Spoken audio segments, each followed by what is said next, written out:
And hello, everybody, and welcome to episode 31 of the Fully Rendered Podcast. I hope you're all well. I'm tweeting. She's tweeting because I forgot to do the tweet. So if I randomly look down momentarily, it's because I'm looking at my phone and retweeting. Hope's tweet. I'm not being rude, I promise. If I look down, I'm just checking my crotch out. Yeah, he's just playing with himself nonchalantly. But nonchalantly. We've got a pretty, well, a somewhat stacked episode because one of the topics has been a evolving story over the last couple of weeks. Obviously, we had the shenanigans with Sony, and then that kind of died, and then Microsoft were like, yo, what up, hold my beer. and then firmly placing both feet into mouth. Yeah, absolutely. So let's jump into that first topic then, since it's so beefy. So as some of you may know, Microsoft recently acquired Activision Blizzard, and that meant a $70 billion hole in their pocket. And we thought, they'll be fine. They're like $1 trillion company. Like, I think Microsoft are, what, $3 trillion in value at the moment? Each company they own is worth that. Each? I took a selfie for this tweet. Go ahead. Nice. So, unfortunately, in the last couple of weeks... You're so adorable when you're productive. Bless her. just big thumbs up. Big thumbs up. I love it. But yeah, so unfortunately there was some very sad news, and the sad news was the closure of a number of studios. Now, some of them are a little like, I kind of see why, but still, heart-wrenching at the same time. And then there's one in particular that was just nonsensical, at least to me, and from what I've seen of the discourse online to many other people as well. So I'll go through the tweet that came out. Arcane Studios initially did a big tweet, and then I think it was covered by Schreier of Bloomberg. But Arcane Studios, they tweeted out today. Who muted me, by the way? Who has muted you? He blocked me. He's blocked you. Yeah, because Peachy was trolling, and and Schreier's not a fan of that, as we've seen with his tweets. But so Arcane Studios, they said today it was announced that Arcane Austin will close and development will not continue on Redfall. To everyone that has supported the work from our Austin studio over the years, thank you. Thank you for spending time in our world and making them your own. Arcane Leon will continue their focus on immersive experiences, where they are hard at work on their upcoming project, which is Blade, Marvel's Blade. That'll make 7 people very happy. I think there's a lot of people. Well, playing Redfall? Sorry, I thought you were talking about Blade. Oh no, I'm hyped for Blade myself. Dude, there's some there has to be at least one hardcore Redfall fan. I mean, there's always someone who's gonna eat that butter. I don't know where that phrase came from. Can we move on? Eat that That's butter, carnivores, man. Just putting lard in the mouth. I just hear eat that butter, and I just think of the carnivores on TikTok eating butter and. Just the weird people who just like, so I'm on the butter on diet. The weird side of TikTok again. Yeah, not again. But Arcane Leon is still around. Arcane Austin have been shuttered. Now, they obviously developed Redfall, and Redfall was not exactly a success. They did, however, say that they were going to try and turn things around and like continue to develop it. And Phil Spencer went on record saying that they're going to try and support the studio. That appears to not be the case. It seems that Arcane Austin also weren't really aware until probably a day or two before this announcement actually came out that they were being shuttered, because they were actively working on updates to the game. Something to bear in mind, even though Redfall was bollocks, like, let's not, sugarcoat it. The Austin studio still worked on Prey, which was, as far as I'm aware, a hit. They also worked on the first... Phenomenal game. They also worked on the first Dishonored. So they do have like a repertoire of like success, and then they had this one shitstorm, basically. Which was clearly they were forced to make, because that is... Yeah, they've stated that they didn't want that game to come out. Yeah, and they actually lost a lot of talent. Cracked a whip and said, "Make me a live service, minions." And they were like, "I don't know how to do this." Yeah, 100%. And they actually lost talent to that. People left the studio when they found out that they were essentially being forced to make a live service game, which is, of course, not something they've done before because they work on single player immersive sims. That's what they do. So And they're very good And at it. Prey's a as well. fantastic game. I haven't beaten it, but that's such a good game. it is. Oh, you should beat it. There's a call. You should finish it. No, I should. Yeah. Again, we already discussed the inebriation problem. To clarify to the podcast, I told them that sometimes I would drink when I would play games and get too confused and be like, I don't like this. It's like, I hate this game. What the is this game? What is this? Okay. Anyway, yeah, but no, Prey's a great game. Yeah, so like some people were hoping maybe for a Prey 2, things like that. As far as I'm aware, they were also potentially pitching at least for another immersive sim game and going back to their roots. So it was a bit of a shock to people, especially the studio, of course, that they got suddenly shut down. That was one of the studios. There was another, I think, studio that falls under Bethesda that they've kind of merged into the other Bethesda studios. So there's a little bit of a silver lining there that they get to keep their jobs. There may be some relocation involved, things like that. But then there was Tango Gameworks, which is the one that's got people really, really perplexed. Because as far as I'm aware, and according to Xbox, it was a success. It was a hit. If anything, it's one of the only first-party Xbox games to come out in the last year or so that has actually been as successful as it has in terms of like critical reviews. Obviously not in terms of maximum profits, because it is a smaller game, but Starfield got what, 80 something on Metacritic, for example, whereas I believe Hi-Fi Rush is in the 90s. It was a Game of the Year contender. It won a BAFTA a month ago, things like that. So it won awards and all sorts. I've had a question about this, actually. I'm glad we're talking about Tango. Okay. So from what I understand about some of the okay, I have a little bit of like the only way information I'm drawing from is like when Hi-Fi Rush came out, I'm pretty sure people know who are listening that I work for a translation company, and we actually did the transcripts and the subtitles for the release of Hi-Fi Rush. So I knew it was getting dropped the day it was being announced, when I like weeks in advance. And so I worked on those the video like the announcement, and Shinji Mikami, he founded Tango Gameworks. He was the one he worked on he's responsible for the Evil Within series, because I've seen videos come up where like people claiming that there's never going to be another Evil Within. I don't think there's going to ever be another Evil Within, because Shinji did not want to work on another one. And what I remember specifically from those videos that I worked on and from the henceforth the announcement, was Shinji Mikami was announcing his retirement. This was the last game he wanted to do. What he always wanted to do, a rhythm game. So he wanted the final game that he created be his legacy was Hi-Fi Rush, which obviously was received wonderfully critically and commercially. And what a great way of like delivering it too, by saying it's available now and at a low price point too. Yeah. But my understanding was that my interpretation of like the Tango Gameworks, and correct me if I'm wrong, is that Shinji Mikami being the founder of it being gone, I don't know what they probably felt like they didn't know what they were going to do with that studio anymore. I'm not saying that, I'm not defending anything, just I'm wondering if that had anything to do with that decision, because Mikami being retired now. So as far as I'm aware, his retirement and leaving the studio was actually known to Microsoft like a year before. Yeah. So they knew it was coming during the development of. They kind of made it aware, and he kind of made it aware in like the known in the announcement trailer that he was like that this was his last game. Yeah. That's why I'm questioning this, and of course I could be wrong and could be reading too much into it. Well, I think it's reasonable to consider if his leadership was pivotal to the games that they created. I would say no, and the reason I would say that is because when Microsoft acquired them, Tango Gameworks are actually financially in the shit.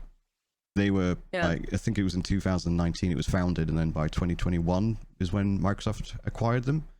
and they were not doing well financially. They were actually looking well, to I know potentially close Evil down. Within 2 didn't do well. Yeah, it didn't like commercially. Yeah, it critically didn't, it was handled well. yeah, Go ahead, sorry. 100%. So yeah, critically it did very well. Commercially, no, it didn't do very well, and it was looking like the studio was potentially going to close. And then Microsoft swooped in and they were like, yeah, we like what you've done. We think you can do great things. Xbox themselves as a company have on multiple occasions via Sarah Bond, Phil Spencer, Matt Booty, they've all said that they want to acquire studios and then leave them to do their own thing and just support them. So this was the messaging that Microsoft put out, saying that they're going to support studios that can just do their own thing and come up with interesting games that aren't just, you know, your cookie cutter type of games. You know what I mean? Right. I mean, that worked. That was a proper sleeper hit. Yes. And the really bizarre thing is, one, Matt Booty, after the news went out. Wait. One more time, please. Matt Booty. Right. Booty. Yeah, Booty. You may continue. So, me booty is the best booty. Sorry, that's a quote from from Smite. But You know, that is an old ass reference. it is. But so yeah, Matt Booty makes a public statement going, we need more small and prestigious games that win awards. The day after they closed down Tango Gameworks, that released a game that, again, according to Microsoft, we couldn't be happier with what the team at Tango Gameworks delivered with this surprise release. It was a breakout hit for us and our players in all key measurements and expectations. So they explicitly signed off the game saying, yes, you can make this game. Here are your KPIs. This is what you need to hit. And not only did they hit them according to this tweet from Xbox, but they exceeded them. It was a success in their eyes. And yet they still closed it down. And one of the reasons they cite for closing it down in an internal town hall email thing is because they want to double down on these franchises and invest to build new ones requires us to look across the business to identify the opportunities that are best positioned for success. So they're basically saying we need to reallocate resources to the bigger Bethesda games, because that's where all the resources are going, because all of these studios fall under the Bethesda publishing umbrella, which is of course owned by Microsoft. I just shared the Shinji Mikami's reaction to Tango closing. He's pretty sad. Yeah, so very simple. He was sad. He was pretty sad. You had the director who's working on the Blade game from Austin Leon. He was very upset. He did 2 tweets, one after the other, and he was like, this is a fucking gut punch, and literally just tore into Microsoft, which fair play to him, because obviously that could land him in a lot of shit. Because people have been interviewing other developers that fall under Microsoft, like Hellblade Senua's, Hellblade 2 rather, is coming out in a couple of days, if not already. Yeah, just a few days. I've been wanting to pick it up. And everyone's like, they're a small studio, and it's a somewhat niche game. Again, it's a critical darling, but it's a somewhat small niche game, so it's not going to sell gangbusters like maybe Starfield or other Bethesda games. So what happens to them, even if they're successful? These studios are paying for themselves. They're earning profit. They're winning awards. The AAA industry needs to die in a fucking fire. It is killing the industry. It is. Absolutely it is. And I just think it's so bizarre that they can make these contrary statements that's just... It's not bizarre, Brian. Well, I think it's bizarre that they're so bad at the PR side of things is what I suppose I find bizarre. The fact that they're publicly saying these things. Sarah Bond got interviewed by Bloomberg, who broke the story that the studios were closing down. She had an interview with them a couple of days later, completely unprepared for the question about what the fuck are you doing with Tango Gameworks and why. In the interview, they literally asked her, they were like, so what's going on? And she waffled for a good minute or two, just saying, we really like games because you can be really creative with games, and sometimes success is measured in different ways. And that was literally the bullshit she waffled for a good 2 minutes. And people are like, what the fuck answer is that? You did not answer that question at all. What the is happening with Tango Gameworks? And it's just so bizarre that they're so unprepared. Everything is contradicting what they said a mere month ago. Booty saying things like, "Oh yeah, we need more of these types of games." Very curious what the reasoning is, because you're right, it is contradictory of like everything. Because if you look back at prior to attaining it, like it seems like they were in the shitter. Yeah. But like, and I don't know, because it's like can't even like I have no rational thoughts apparently. Yeah, so it's like capitalism, Doesn't baby, make I sense guess. because they're not buying them to shutter them. It's not like the evil within it was a massive money maker. It was a good game. No, well, the first game did better than the second game, but the second game was second game is it sold better. Commercially, No, the second game is commercially it did better.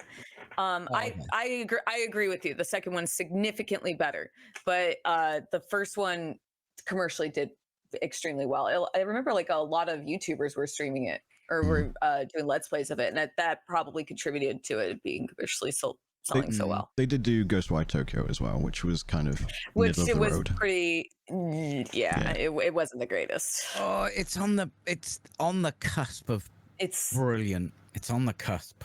Yeah, no, I remember because I have that game too, and it's just the gameplay is what holds me back, man.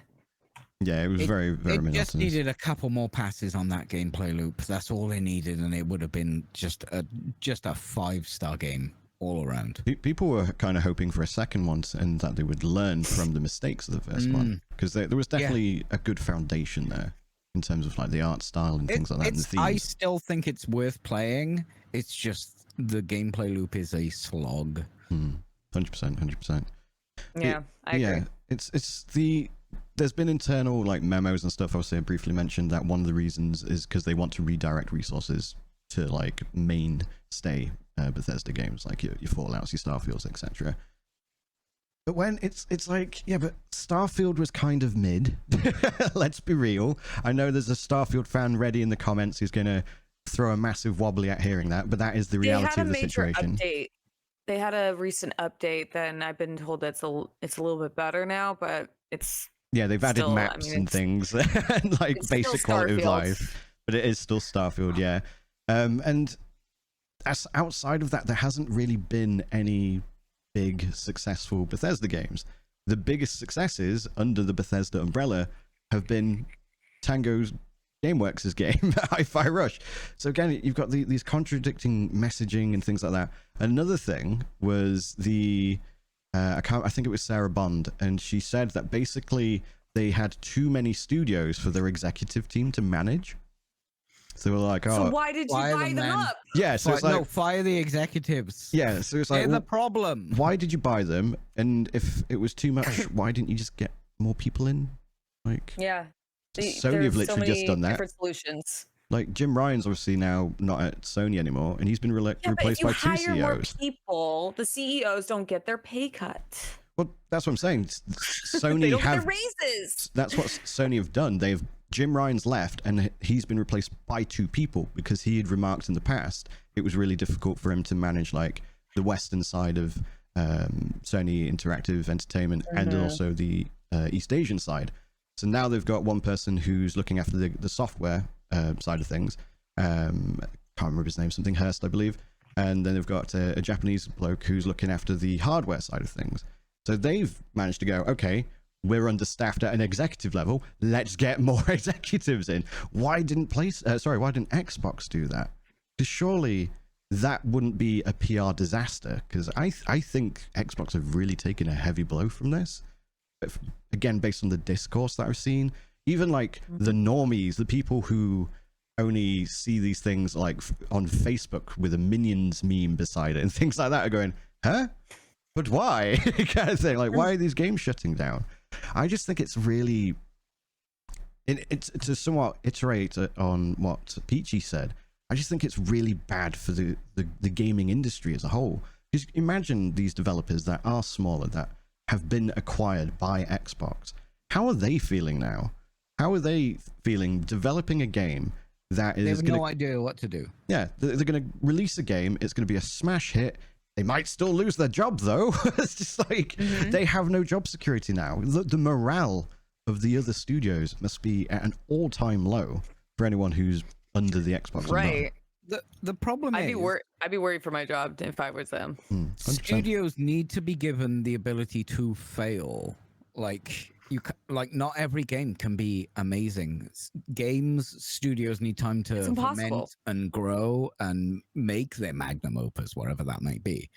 Like, but now the goalposts have moved so far that even if you are a success, they don't care because number don't go up. Yeah.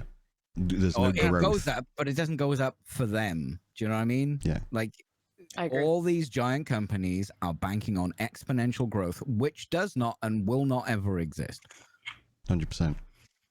And it's probably not the last of it, because Bloomberg once again. Do you think this has anything? Because this is Xbox we're talking about. Do you think this has anything to do with Game Pass? Yes and no. So Game Pass has plateaued. So Game Pass still I got makes, rid of my membership. Game Pass I wasn't still using it again. makes a phenomenal amount of money. It makes a lot of money, but it's not growing, and that's what stakeholders care about. That year on year, the rate at which you're making profits increases. So it has plateaued somewhat, but it is still making a phenomenal amount of money. It's also not the last of what's to come in terms of people at Bethesda, ZeniMax, etc. Because it turns out that Bloomberg, I can't show the entire article because it's paywalled, unfortunately, but it looks like Xbox is offering voluntary severance agreements to producers, quality assurance testers, and other staff at ZeniMax. That's what you Voluntary. do. That's what you do before you do a big layoff wave. Yeah. So they're basically going, oh, does anyone want to, just cash in before we lay you off the hard way kind of thing? So they're looking for volunteers to quit, essentially. So ZeniMax is probably going to get hit with a bunch of layoffs as well. So yeah, no, there's something. There's definitely something. Developers There's take something. it and go work for a proper company, not a giant. Yes. Like I agree. like these companies are so monolithic that they cannot function. They're killing the industry. They cannot function. They're closing studios that are doing good shit. Like, they are too big. I mean, don't get me wrong. Thanks, Microsoft, for laying off Blizzard's here. But you are too big. It's clear that all they want is not just number go up. It has to go up twice as much as it did last time, which is what the last thing on the Game Pass thing there, COD, is coming to Game Pass. Yes. So that's actually been a surprise to a lot of people. A lot of people didn't think they were going to do that. Yeah, I don't think they were going to do that, but it's not exponential growth, and this will definitely massage some growth because, hey, you get all these free games, plus you get that game you play all the time. Yeah. So a lot of people, when talking about Game Pass on a business level, they always wonder, like, how does Game Pass make money? How do the sales that they lose from people buying the game get counted by Game Pass? Now, the idea of Game Pass is people in the past have also questioned, how do you measure if a game is successful in Game Pass outside of how many people are playing it? And one of the key metrics that they actually use is if someone, when they purchase their Game Pass subscription, what the first game is that they get. That's what won them over to Game Pass. So you could look at things like Hi-Fi Rush that was successful on Game Pass, but it wasn't in a way that it convinced people to get. It was kind Game of one Pass. of those games that once it was on Game Pass, people were like, "Oh, well, I might as well check this out." Exactly, it wasn't their first Game Pass game. Right. So the idea you would sense. think would be to get COD on there, and then people will be like, "Oh, I can play COD," and probably get like battle passes and stuff tied into it for free through an ultimate subscription. So that would then bring people over to Game Pass. But then again, the counter to that is then they're not selling physical copies for $70 or $100, whatever the price is going to be. So whether or not it's going to work, I think is going to be up in the air until we know. I don't think it's something that people can really predict. I think this is going to be a test for them as well, because I don't think they know either. I think they're going, fuck it, let's throw our now biggest franchise on Game Pass, see what happens. The problem with that, though, is that is an exponential growth model, right? Right. If those games are bringing people in, and COD will absolutely bring a lot of people to there because they don't only just get their COD. I have a question about Game Pass because I think Game Pass is fucking bullshit and no one should do it. But you guys have used Game Pass a lot, right? Yes. I actually got rid of my membership. Good. I wasn't using it. Good. Fuck them. Mhm. Anyway, I just think it's a terrible business model. Anyway, so EA had the EA Play or whatever it was, and it gave you a couple of hours for some of their bigger games. Mhm. And then once you've used those hours, if you wanted to play more, you had to buy the game. Game Pass isn't like that, right? Game don't Pass give you- do trials. They do trials. Yeah, so you can get like, I think it was either 30 days or 15 days, and also you could get like 3 months for £1 at one point and stuff like that. They usually have like crazy deals like that, or like if you're in the US, like 3 months for $1. So is COD going on for a trial? I would assume it's just going on to Game Pass day one. So what Xbox do is their first party releases just go on day one, basically. Right. Okay. So and then they're always available. Yeah. If it's a Microsoft first party game, I'm not 100% sure about third parties. Well, in fact, sorry, no, I am sure about third parties. Third parties are somewhat timed, so it will depend on whatever deal they struck. Sometimes it's a couple of months, sometimes it's 6 months, etc. But the idea, the way to look at Game Pass is like Choices Video or Blockbuster. You go to play the game, you're probably going to play it and complete it in a matter of days, weeks, maybe a month or whatever, and then you are likely not going to revisit it again, because most people don't revisit games more than once on a broader audience scale. So that's why I use Game Pass, because I go, oh, I could spend $100 on a game, or I can just play it on Game Pass because it's available day one, finish it in a week, and then not care about it anymore because I'm moved on to other games, etc. So that's actually why I like Game Pass, because I perceive it as the same way as renting games back in the day when Blockbuster was around, things like that. Are they getting paid on like a Spotify monetization?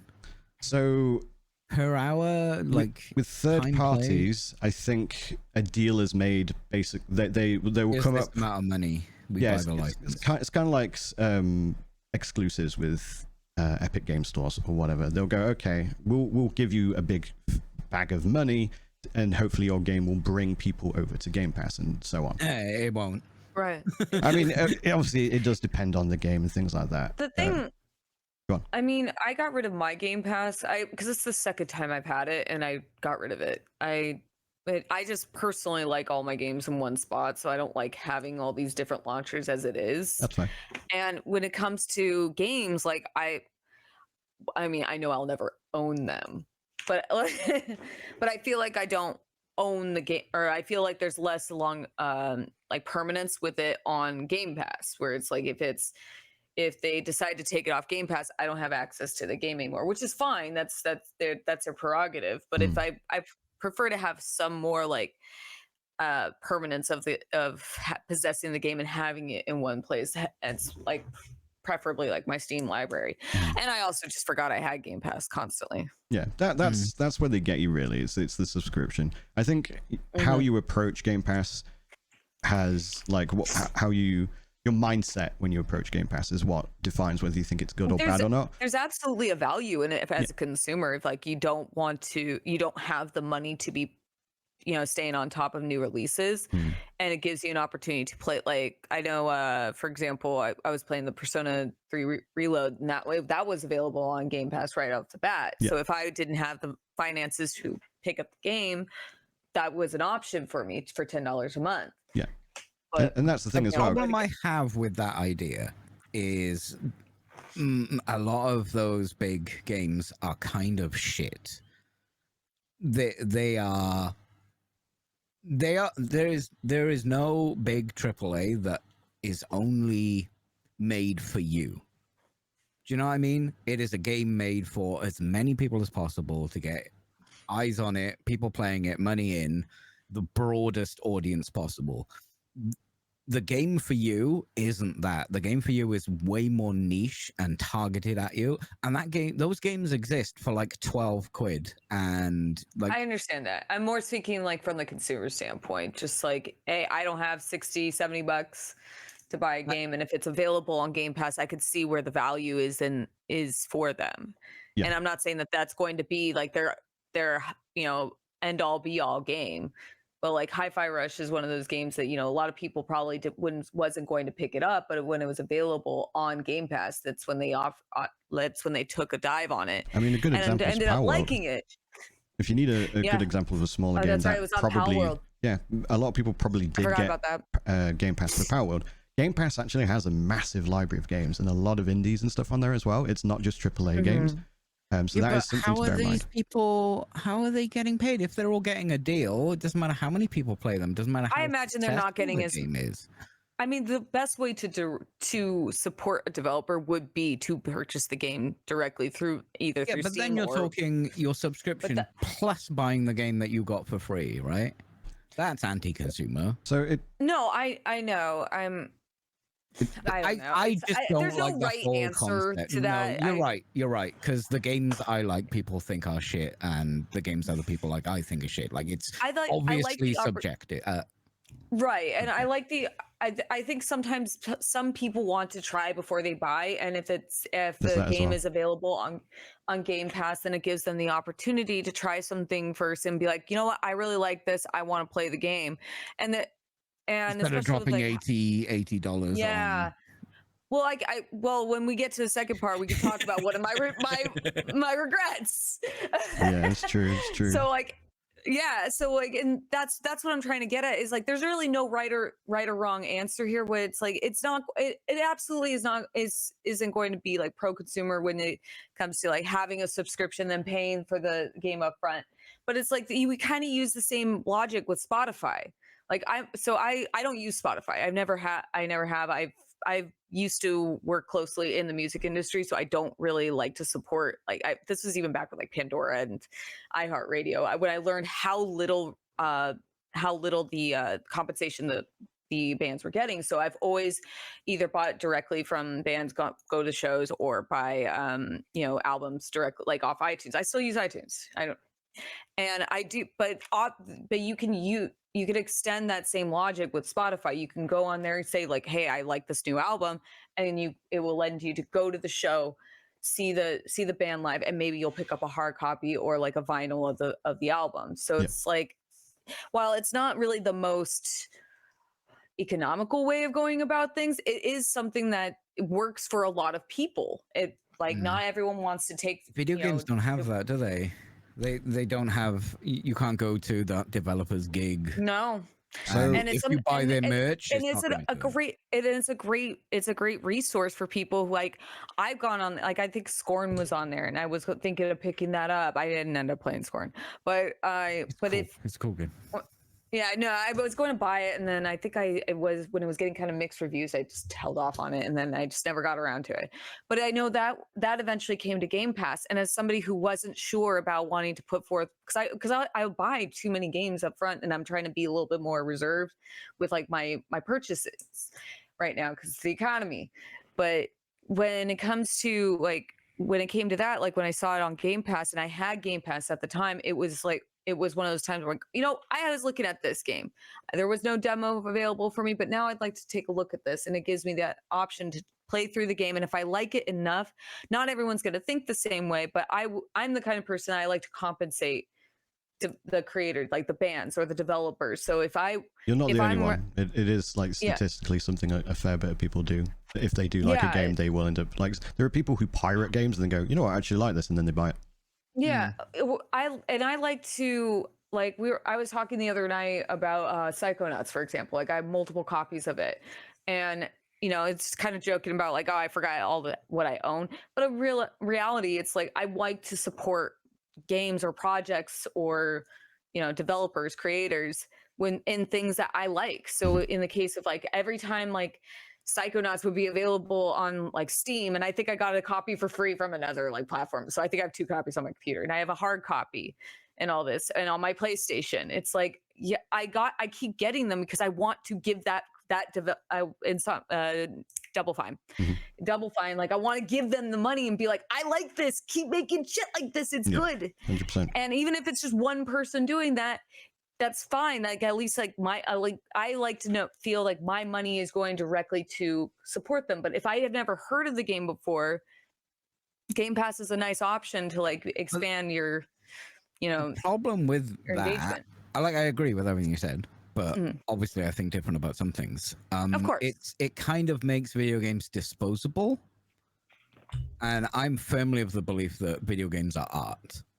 They're not disposable pieces of media. I think they are art as well. They are capable of art. My counter to that is, whilst I agree, I do think games are art.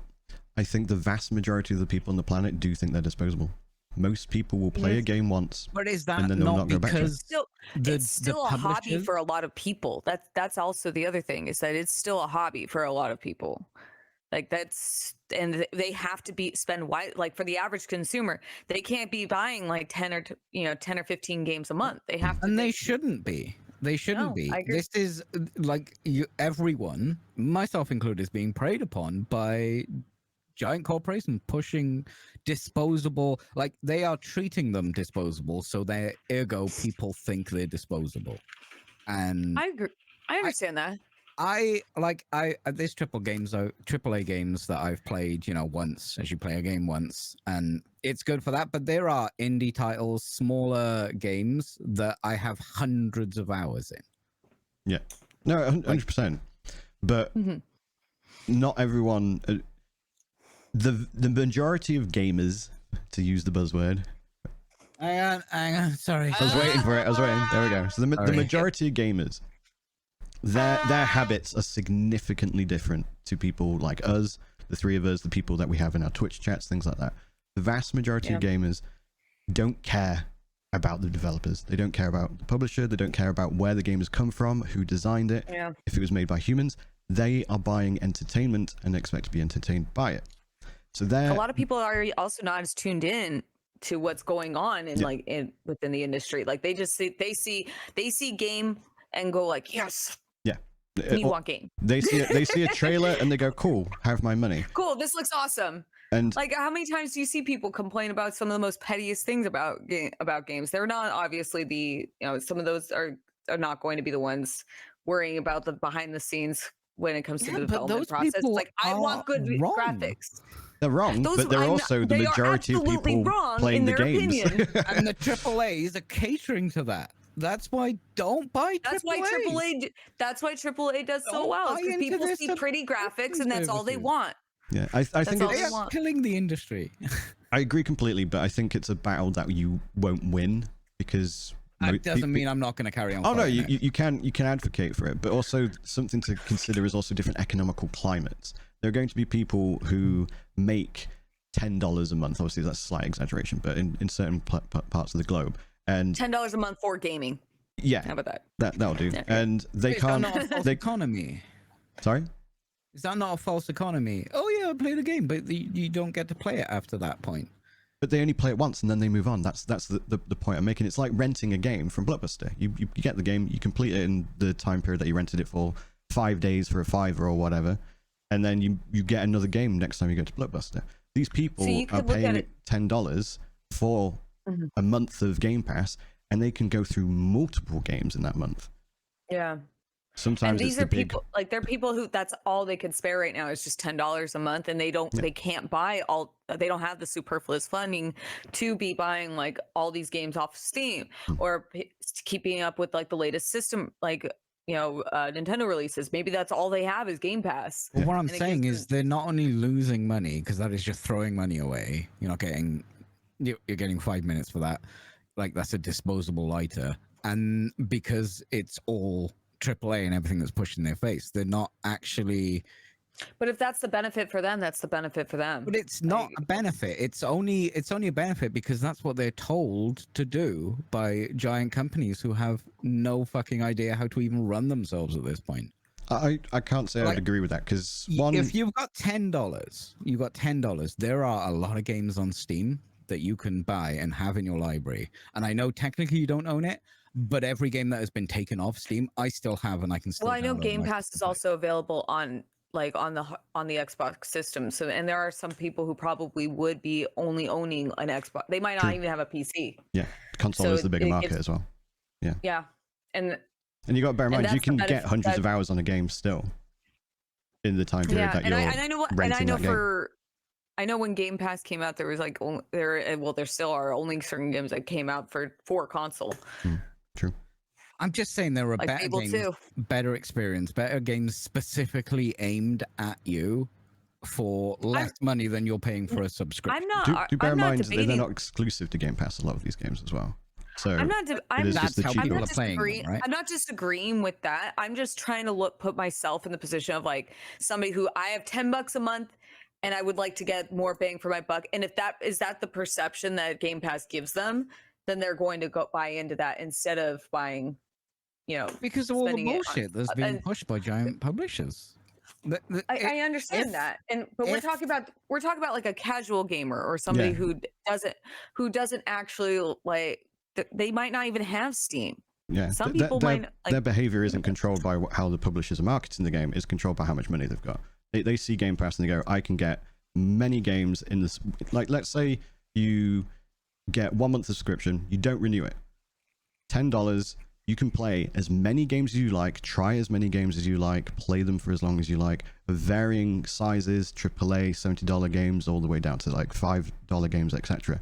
Again, a massive, expansive library, and you have a month to do what the fuck you want with it, basically.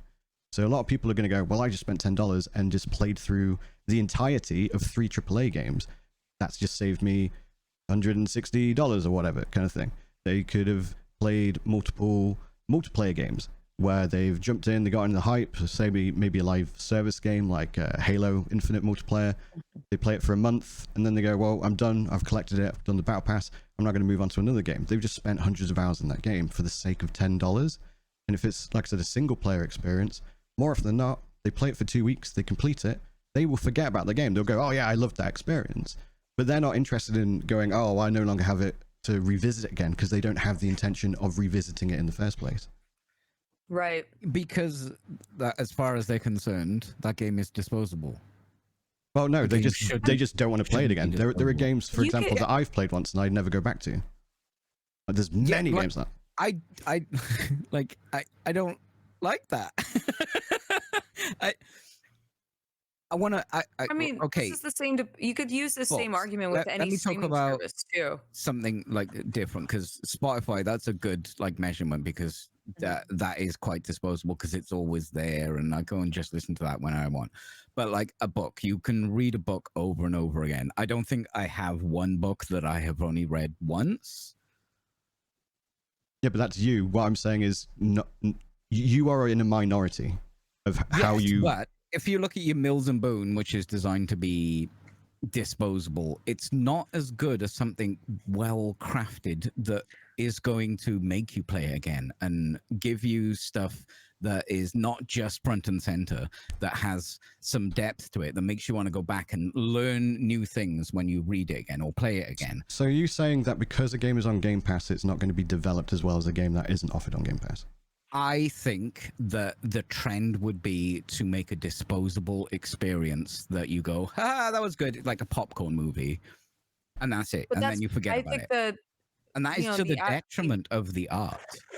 It is, but you can use this argument with Spotify. You can use it with Netflix, with Hulu, any streaming services like me. You can use that same logic. The only streaming service I have, you can watch like a show on Netflix and go buy a hard copy at not the grocery store. You can order like if you like Stranger Things, you could still order the box set. The games aren't exclusive to Game Pass either, so it's still in the developers' interests to make a game that sells well, because they're selling outside of Xbox as well, or outside of Game Pass rather, as well on other platforms. But I'm talking about AAA. That's what Game Pass is built on. They're not right. They're not the exclusive. Big names. They're not exclusive. Yeah. No. What I'm saying is, indie developers will go in there because they go, "Here's some money. It's done. Hey, we made money. We can carry on making games." But because they're on the same platform as a more disposable media, that then shines a bad light on all games. That games are just a disposable media, and they really aren't. They really, I think it's just a really bad industry move to make games just something you chuck in your mouth, eat. I'm done with that. But I don't need to do that again. But Game Pass isn't the first of its kind. There was GameFly before. I know a lot of people really liked it, and isn't that the same thing, that you're renting the game? Yeah, that's what I'm saying. It's to the detriment of the industry, of the art. I still don't understand how. I don't really. The mentality of playing the game once that existed before Game Pass. But what I'm saying is this just reinforces that this is a disposable media and it shouldn't be. Like, does anyone think the music is disposable? How many times do you listen to that song on Spotify? Do you know what I mean? Yeah, you don't go, oh, I'm gonna put on this playlist. There we go, we're done. That's a different type of media. So how you approach it would be different to how you approach films. Yeah, no, I'm just drawing similes to this thing. I just think subscription services, including videos and movies and stuff, I don't support pushes the amount market. of like subscription services in general, but I'm just using the same logic with streaming, like all across the board streaming service. Like if you like if you like a band or a song on Spotify, you can take advantage of listening to that for as much as you want for what you're paying for. I don't know how much Spotify costs, and that's to your benefit. If like you can use your membership to expose yourself to as many artists as possible. If you want to look at it as a disposable media, then fine. I don't think many people use Spotify like that. I think people are like, oh, it's Spotify, it's music. I'm not oh, here are my bands. Do you know what I mean? To be fair, I think that's a bit of a false equivalency because they don't. Yeah, it started to break down, but it's. I just do not like subscription services. I get your vibe. I don't either. I'm just trying to look at it from all sides here, where it's like I could see the benefit of having a subscription service, but as somebody who I like to have, like, even though I don't technically own them when I have them on Steam, I would prefer to directly support a developer and own it, so to speak, personally. But I like the option of Game Pass, and I think that an option of something like Game Pass, similarly to how GameFly before it and Blockbuster before that, it is a benefit to the average consumer who doesn't have a lot of knowledge about indie games, indie developers, and if this is their only way of being exposed to new games, then that's fine. I don't disagree with anything you've both said. I just think that video games in a I don't think it makes I really don't think it makes it disposable. That's what I'm trying to say, is that I think there's high quality work, like Hi-Fi Rush was on Game Pass. Like there's a lot of high quality work that can end up on there. There's a lot of crap too, but but not everyone looks at games. The average consumer doesn't look at games as art. Sometimes they just look at it as a distraction, as a hobby. It's entertainment. And if $10 a month is all that they're willing to expend on it, then that's their prerogative. You could have so many games, is what I'm saying. I agree with that we need more demos than subscription service. Yeah, but the thing is, they won't do demos. A lot. Demos actually drop the sales of a game, because people play it and go, oh, I don't actually like this. True. And I won't pick it up, which is terrible. Like for a massive company that just wants a number to go up, right? Right. That is guaranteed money for them. And I don't think there's no incentive for them to do anything that lasts longer than a month. I think a fair statement to make to round the subject off before we go to break is everyone thinks different on this. I actually love this. It's just we're an hour in, so it's a break time. But I think a fair statement to make is for the average consumer, I do think it's pro-consumer, because at the end of the day, the average consumer is looking for value. They'll get multiple games for $10 and get to play that. I think for the developers, it's not necessarily good for them. That will depend on who you speak to, though. There are some developers who've put their games on Game Pass, and the loss in sales because it's on Game Pass has been to their detriment, but to others who have been interviewed, it's given them a phenomenal amount of exposure. So I think it ultimately depends on how good the game is and how well it's marketed.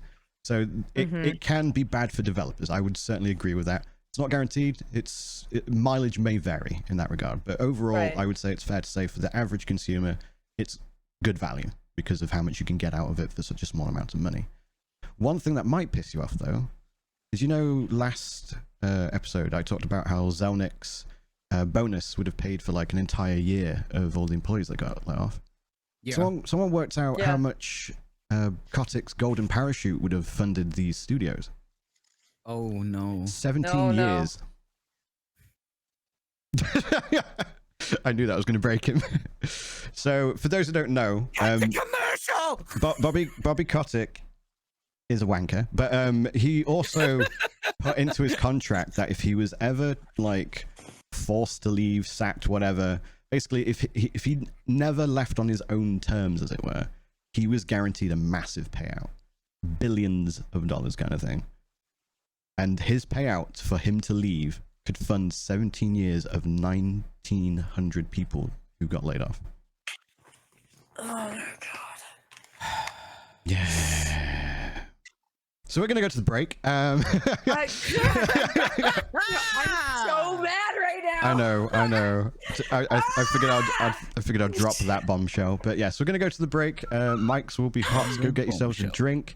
Go check out our Twitter, fully rendered TV. There's also check the Patreon. out our Patreon. Yes, we've recently put out a new I gave episode. you guys a thumbs up on Twitter. You did. Yes, the Warhammer video is up on Patreon. So if you are a patron, go check it out. If you're not, maybe go have a little sneak see and see if it's what you like. Yeah, you can see a 30-second our preview. Subscription service and disposable media. Subscribe to us. And we will be back in about 5 to 10 minutes.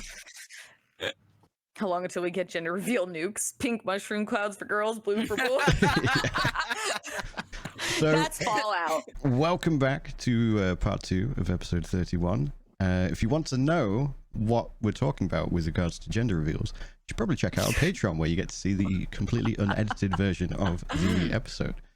But moving on. But if you don't want to, that's okay. Just give us a like. Just give us a like. Comments are good. Just right? subscribe and follow our Twitch channels, our YouTube channels. You just use the TikTok voice, everyone. You have to do it now. The Pornhub voice. Like that. Voice. Subscribe and follow. I'm not doing that. My voice is anything but soothing. It's not that kind of podcast. It's not that kind of podcast, and my voice is anything but soothing.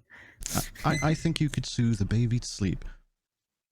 Depending on the gender. Yeah, that's why I have a child, clearly. gender. I don't have a child, guys. Peachy, you went to Warhammer World here in Nottingham. Don't lie to me. Did you? Tell us about your adventure. So I went to Nerd Mecca. Yeah! And it was one of the best days I've ever had, with a group of friends, a group of nerds, going to see Warhammer, going to see some plastic. And you'll all be pleased to know I didn't overspend. I picked up 1 or 2 things. He's retrieving the things. Just one or okay. Well, 1 or 2 things, nothing crazy. For audio listeners, he's currently holding a pyramid of boxes. It's not that many, Brian. Many boxes. I'm counting like I count 6. 6 boxes of plastic. Separate boxes, yeah. It was phenomenal. So for those of you who don't know what Warhammer is, you've probably had sexual intercourse before. True.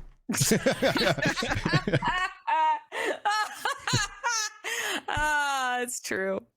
So in the heart of Nottingham, in amongst the canals, Brian, I didn't know you had canals everywhere and trams. Y'all got trams. We do have a lot of trams. Yeah, we got overtaken by a tram. It was the most terrifying thing that's ever happened to me, apart from when I saw boobies, because I like Warhammer. No, it was great. So they have 2 buildings. They have their office buildings where they do the business stuff, and then there's just it's a building called Warhammer World, and it's just a shrine to Warhammer. You go in, and it's a nice big open sort of foyer, and they've got all merch there. Then you go upstairs, and there is a massive shop with everything that they currently have in their lineup that is for sale is in that store. And they have an exhibit. I took 150 pictures, and I got nowhere near the amount of stuff that is in that exhibit. It was all amazing. Like people, some of them are painted by their in-house team, which is called Heavy Metal.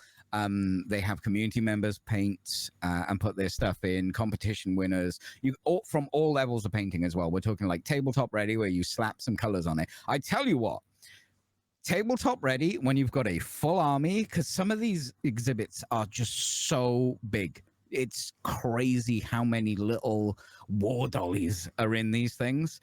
And don't worry if you're like, no, it's only tabletop ready, it's not that good. No, it looks banging.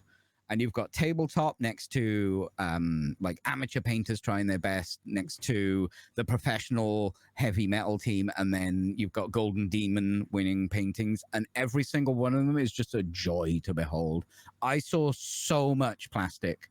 It fully inspired me. I just wanted to go home and paint, because it's a celebration of some dude sitting in his room for hours painting little plastic war dollies and seeing it in all its glory as it was intended. I like how you keep calling them war dollies. War dollies. I mean, they're toy soldiers. We all know they're toy soldiers. They're toy Doesn't soldiers, matter how insane, little army men. dark, grim the lore is and stuff. It is toy soldiers. But it was one of my favorite days of all time. That goes on the list of favorite days of all time. Like, it was just so much fun. I was absolutely knackered after walking through, so we had to take a break before we left to go and have some food, because they've got like a themed bar and stuff with decent food and stuff. And then went to the shop and then bought some plastic. And even my girlfriend, who isn't into Warhammer, bought some plastic. Like, it was just a celebration of wargaming. And I know it's just Warhammer, and Warhammer is not the be all and end all of wargaming, but it is the biggest. Yeah, 100%. And like just seeing all that stuff there, like they've got like loads of different like sectioned off exhibits of like armies fighting other armies, like huge, like some of them are more than 3,000 points of armies, which is insane. Just gargantuan dioramas. Yeah, there is as you leave, there is one final giant diorama, and it is huge. Like, the stairs go around it so you can see it. It reaches up like multiple stories. Like in a normal house, we're talking 2 to 3 stories high, with just, because these things are so small, there are so many soldiers in there. There's actually a little game for the final one, which is if you find there is an assassin hidden somewhere in this thing. And if you can find it and point it out to a member of staff, you get a free model.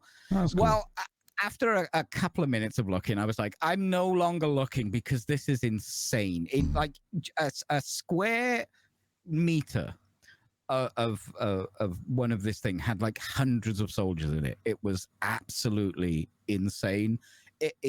So it's free to go, but if you want to see the exhibit, it's like £8. And if that interests you, even if you're just looking for something to do, just something different, and you wouldn't hate it, I would suggest you go. But you will probably buy some plastic at the end. It's very museum. Like, you walk in, there's the store there, you go into the exhibit, and the exhibit leads you out into the shop. You will spend money there. But it was so good. It's so good, and I would really like to go back, because there's so much more time I could spend in there looking. It's an exhibit. It is just a pure celebration of nerdery. Audio listeners won't be able to see this, unfortunately, but outside of Warhammer World, there is a big ultramarine tank. It is ultramarine, right? That is a Rhino, which is a passenger, but yes, it is a tank. That is ultramarines. It's the blue, which... Now, I'm not a nerd or anything, Brian, but I did take full 360-degree photos and close-ups of that Rhino, so I can paint one exactly like it at home. Audio listeners, I am holding up the Razorback, which has got, you can build a Rhino out of that. And yeah, I'm so into Warhammer, even more than I was before, and I was a little bit into it before. And there's the Space Marine statue as well, which I've just got on screen. Yes, there's a squatty marine. I took 150 pictures. I probably should have sent them to Brian, but he would have been like, I don't know what this is anymore. Which one? My brain was there was so much. My brain was turning to jelly, and I'm into this shit. And I've got a lot of Warhammer fans who are into it, have this thing in their brain that is just like, here is some Warhammer facts. Pulp has experienced this. I have on the Patreon. firsthand. Firsthand. You can find that on our Patreon. True. And I know quite a lot about it now because I've just been immersed in it. And I'm like, oh, you see this army here, what they and like it just kept flooding out of me. And it was fine because everyone was there at the shrine to Warhammer. And I just felt, because usually I'm like, sorry, I Warhammered a bit there. Do you know, it just comes out sometimes. I did a little Warhammer. A little bit of Warhammer came out. A little Warhammer came out. I'm sorry. I tried to keep it in check, but it was impossible there. Recommend it. Absolutely awesome day out, and it's got that museum vibe, so it's quite quiet. There is some music playing in some of the exhibits that are set up, like the massive dioramas, and you can hear a little bit of war, but it's not loud, it's not boisterous or anything like that. Yeah. For those interested, it is in Nottingham, in my neck of the woods, the city that I live in, and that is in the very middle of the UK, pretty much in what we call the Midlands, quite literally. So if you're interested, smack bang in the middle, yeah, that's where you can find it. Moving on, I suppose I shall take over. So sometimes in the second half of the show, we talk about the games we've played. I played Diablo 4 Season 4 has just come out. My views on it, I'm going to make a video later on my YouTube if you really want to hear a deep dive, but otherwise what I said in the previous episode where I experienced the PTR, the public test realm, pretty much the same as that. I think they've made some positive changes. I think there's still some ways that they can further steps that I think they need to do in order to compete in the live service action RPG model alongside Last Epoch and Path of Exile, but otherwise it's a very fun experience. I was actually playing last night. They were talking about completely revamping the entire thing and changing their ethos. So they've redone loot. So loot has been made, so they've added crafting now. You can actually craft items, and there's a level of depth that they didn't have there before with the loot grind. It's no longer just a case of hoping for the best item to drop from a mob after you kill it. You now essentially look for a base item, and then you iterate on that item and add things to it to make it more potent. And then you've got the aspect of there's a risk reward aspect to it. So you could find the perfect base, try and craft it to get the things that you want, but the crafts that you're putting on are RNG. So it's usually you get to pick from like a crafting recipe rather. I think they're called tempering manuals. So say you've got a weapon, there'll be various manuals that you can pick from. Maybe one adds like damage specific stuff like increased attack speed, critical damage. Then there'll be another one that does casts more projectiles, something to that effect, and then another one that just adds some extra life or whatever. So you pick the ones that you want, and then from the ones you want, it RNGs one from a multiple like bunch of options, like usually 3 to 4. You do get to re-roll it, but you're not guaranteed to get the one that you necessarily want. So if that happens, you would then have to look for another base. So it adds to the carrot on the stick. It gives you a reason to actually bother picking up items again. So it adds again that depth, and it's made a lot of builds viable because of the things that you can craft onto the items now. They've also made a lot of the affixes a lot simpler. So some of the affixes were very contrived unnecessarily. So you've got like Path of Exile where you can get items that do weird and wonderful things, but it makes sense. Whereas in Diablo 4, you would have like the meme is damage on Tuesday. So you get the damage buff if you hit the mob on a Tuesday whilst it's frozen or baking a pineapple, things like that. So they got rid of like these like contrived affixes that you could get on items. So your base item, when you find it now, usually just has like some kind of damage mod on it, maybe life, maybe a main stat, things like that. So they've simplified it, but then iterated on it and added more depth, which is a good thing. But like I said, in other aspects of the game, I think they need to move on a bit further. But like I said, I'll be doing a YouTube video in the next couple of days once I've properly gone through all the content that there is to play in the game. But otherwise, I've been watching a lot of movies. I've been getting caught up on all the films that are in my backlog and a lot of the new releases that come out.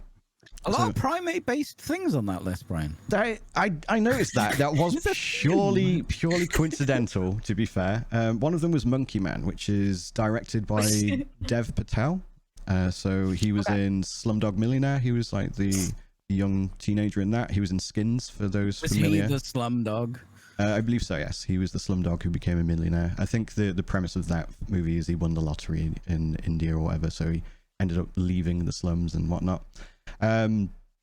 So it's got a very John Wick vibe to it. If you're looking just for a fun action flick with lots of like cool choreography and stuff like that, it's very, very similar to that, except there's substantially less stairs in it and a lot of Hindi bangers, as I describe it on Twitter.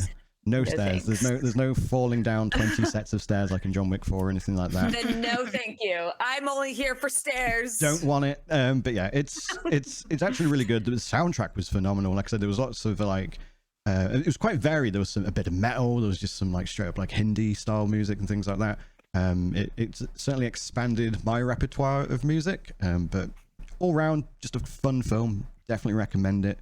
Again, if you're looking just for a good action flick, I think the plot is somewhat rushed because he's like the basic plot is he is like a cage fighter, but like an amateur cage fighter, and then by the end he's basically John Wick, and that's in the space of 2 hours. And it's like, dude, you got your power level's over 9,000 all of a sudden. Where did that come from? You were just punching a punching bag for a wee while, and now you're the best fighter on the planet. Dilation chamber. Yeah, it's something weird happened, and he became a god. An anime reference. Yes, congrats. The next one that I watched was, in fact, I'll go to the other one. So I watched Godzilla and Kong: The New Empire. So if you like your kaiju movies, like your Pacific Rims, or you've liked the current MonsterVerse movies, it's more kaiju on kaiju action. Definitely a fun watch. It's had some funny moments in it that made me laugh out loud and things like that. If you're looking for a good story, you're going to be looking in the wrong place. But otherwise, again, if you're just looking for like big bombastic, like Godzilla just punching the shit out of things, and like it was quite funny because when the trailer came out, you had like some of the hardcore nerds going, why is he pink? Why is he doing this? Why is this and this? Why are the fins on his back wrong? It's all explained in the movie. They actually like literally explain all these things these nerds were bitching about when the movie was revealed, and it makes sense, and it all works out in the end. And apparently it's quite true to like the lore of Godzilla as well, how he always evolves and stuff when he like takes damage and all that shit. But in contrast to that, I also watched Godzilla Minus One. I was very impressed with Godzilla Minus One. I was expecting more kaiju on kaiju action, but there is actually a decent story to it. So it's actually set around World War II, or just like post World War II, towards the end of it, and you follow the life of a Japanese kamikaze pilot who basically fled from duty, to only find out that when he goes back to Tokyo, all of his family was dead because they got bombed to shit, basically. And then like he ends up with a kid and stuff like that, and then Godzilla shows up, and it's about his life and how Godzilla affected his life. So it's actually like a really heartwarming story with some moments in it that genuinely took me aback. Like I was just watching it in bed on my laptop, and I'm like, how could you? Why would you do that? And things like it actually genuinely like made me feel emotions. Brian just did the pill clutching face. I did. Pearls. I clutched them hard. But yeah, it was a very good movie. So if you're looking for something that does have story in it and a bit of kaiju action, highly recommend. The graphics is really good. I do think Godzilla looks a wee bit weird. They've kind of given him like the face of an otter or something. Like it looks a lot more canine, I guess, in some ways. Whereas like obviously in the MonsterVerse by Hollywood, he's a lot more reptilian looking in the face and things like that. He looks more like a dinosaur, I suppose. Whereas in Minus One, he's got like big plush cheeks and stuff like that. I mean, that is classic Godzilla. Yeah, it does look, I would say, yeah, it looks a lot more like the classic one, but which I thought was a bit off-putting, because every time I saw him in the water, I was just like, that's an otter. it's just an otter with scales that's going to fuck you up, kind of thing. But yeah, really, really good movie. The other one that I watched was The Ministry of Ungentlemanly Warfare. What is this, Brian? Because that title alone intrigues me. So it's based on a true story. So Churchill had some like confidential documents that only got opened and released to the public in 2016, and it was based on a mission that was essentially unsanctioned to help win the war. So the premise is they get Henry Cavill, who's supposed to be like a really, really good soldier in terms of he's good at soldiering, but he's not good at following commands and stuff, and he's a bit of a rogue.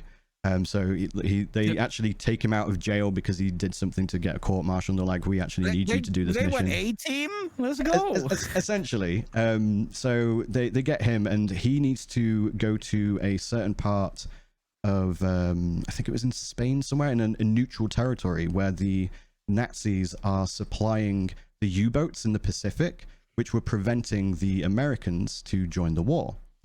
So the idea is that he's going to stop what supplies the U-boats so the Americans can come across, and then the war continues and eventually gets won. And it's got Henry Cavill as like the leader of the team. Have you seen the latest like Reacher series? I can't remember the guy's name, but the dude is fucking huge. Yeah, he's massive. Yeah, so it's got that guy in it. He plays a Swede, and he's basically a guy who his brother was killed in the war, and that radicalized him, so he joined the British army to kill Nazis, and that's all he wants to do. And he's like a Swedish hunter, so he knows how to use daggers and shit and a bow. He basically is just this giant beef castle with like glasses who just who just fucks beef people castle. Up. It's really, really fun. There's an Irish guy in it who's really good at sailing, and he obviously like sails the boats and stuff. There's another British guy in it who is an explosives expert and things like that. And they go to this neutral territory, and they've got to basically infiltrate it. And there's other players involved who are trying to help them land and like facilitate the mission. But the idea is the mission is completely unsanctioned. So it's just like, basically Churchill said, you've got to do this. If you get caught by the British, you will get arrested and probably executed. If you get caught by the Nazis, you're going to get tortured. We will not bail you out. We will pretend we have nothing to do with you. And yeah, it's basically that. And it's a bit of it's a Guy Ritchie movie. So if you like Guy Ritchie movies, it's very Guy Ritchie. It's got the Guy Ritchie humor in it, lots of action.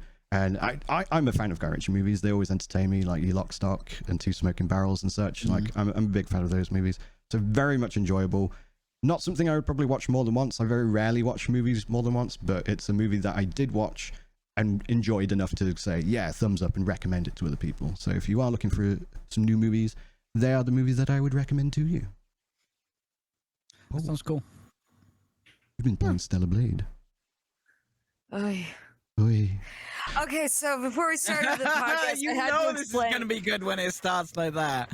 All right, so I explained to Peachy and Bryan that I beat Stellar Blade last night, and I've been really like trying to figure out like my thoughts about it as I've been playing it, and I think I've been very clear that I played a lot of Souls game, and I played Sekiro right before it, and that did kind of jade my perception on the combat system, because what actually incentivized me to buying the game was I watched a Skillet video.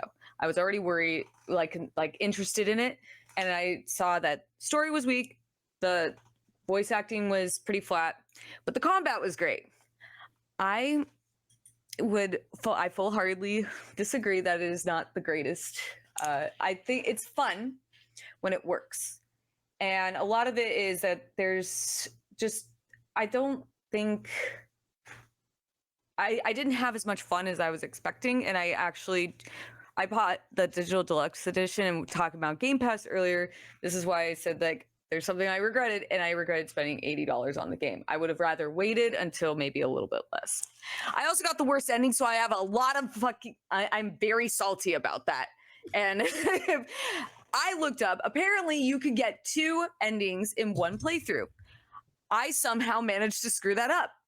Of course I did, and I have to go through the game 2 more times in order to get Was it literally with one button press? It's one button press, apparently. Like, so you can revive, which starts you over, or you have like, it's kind of like the Sekiro revive system where like you get a second chance, but you have to have in possession like these like mechanical hearts, and you hit triangle for that.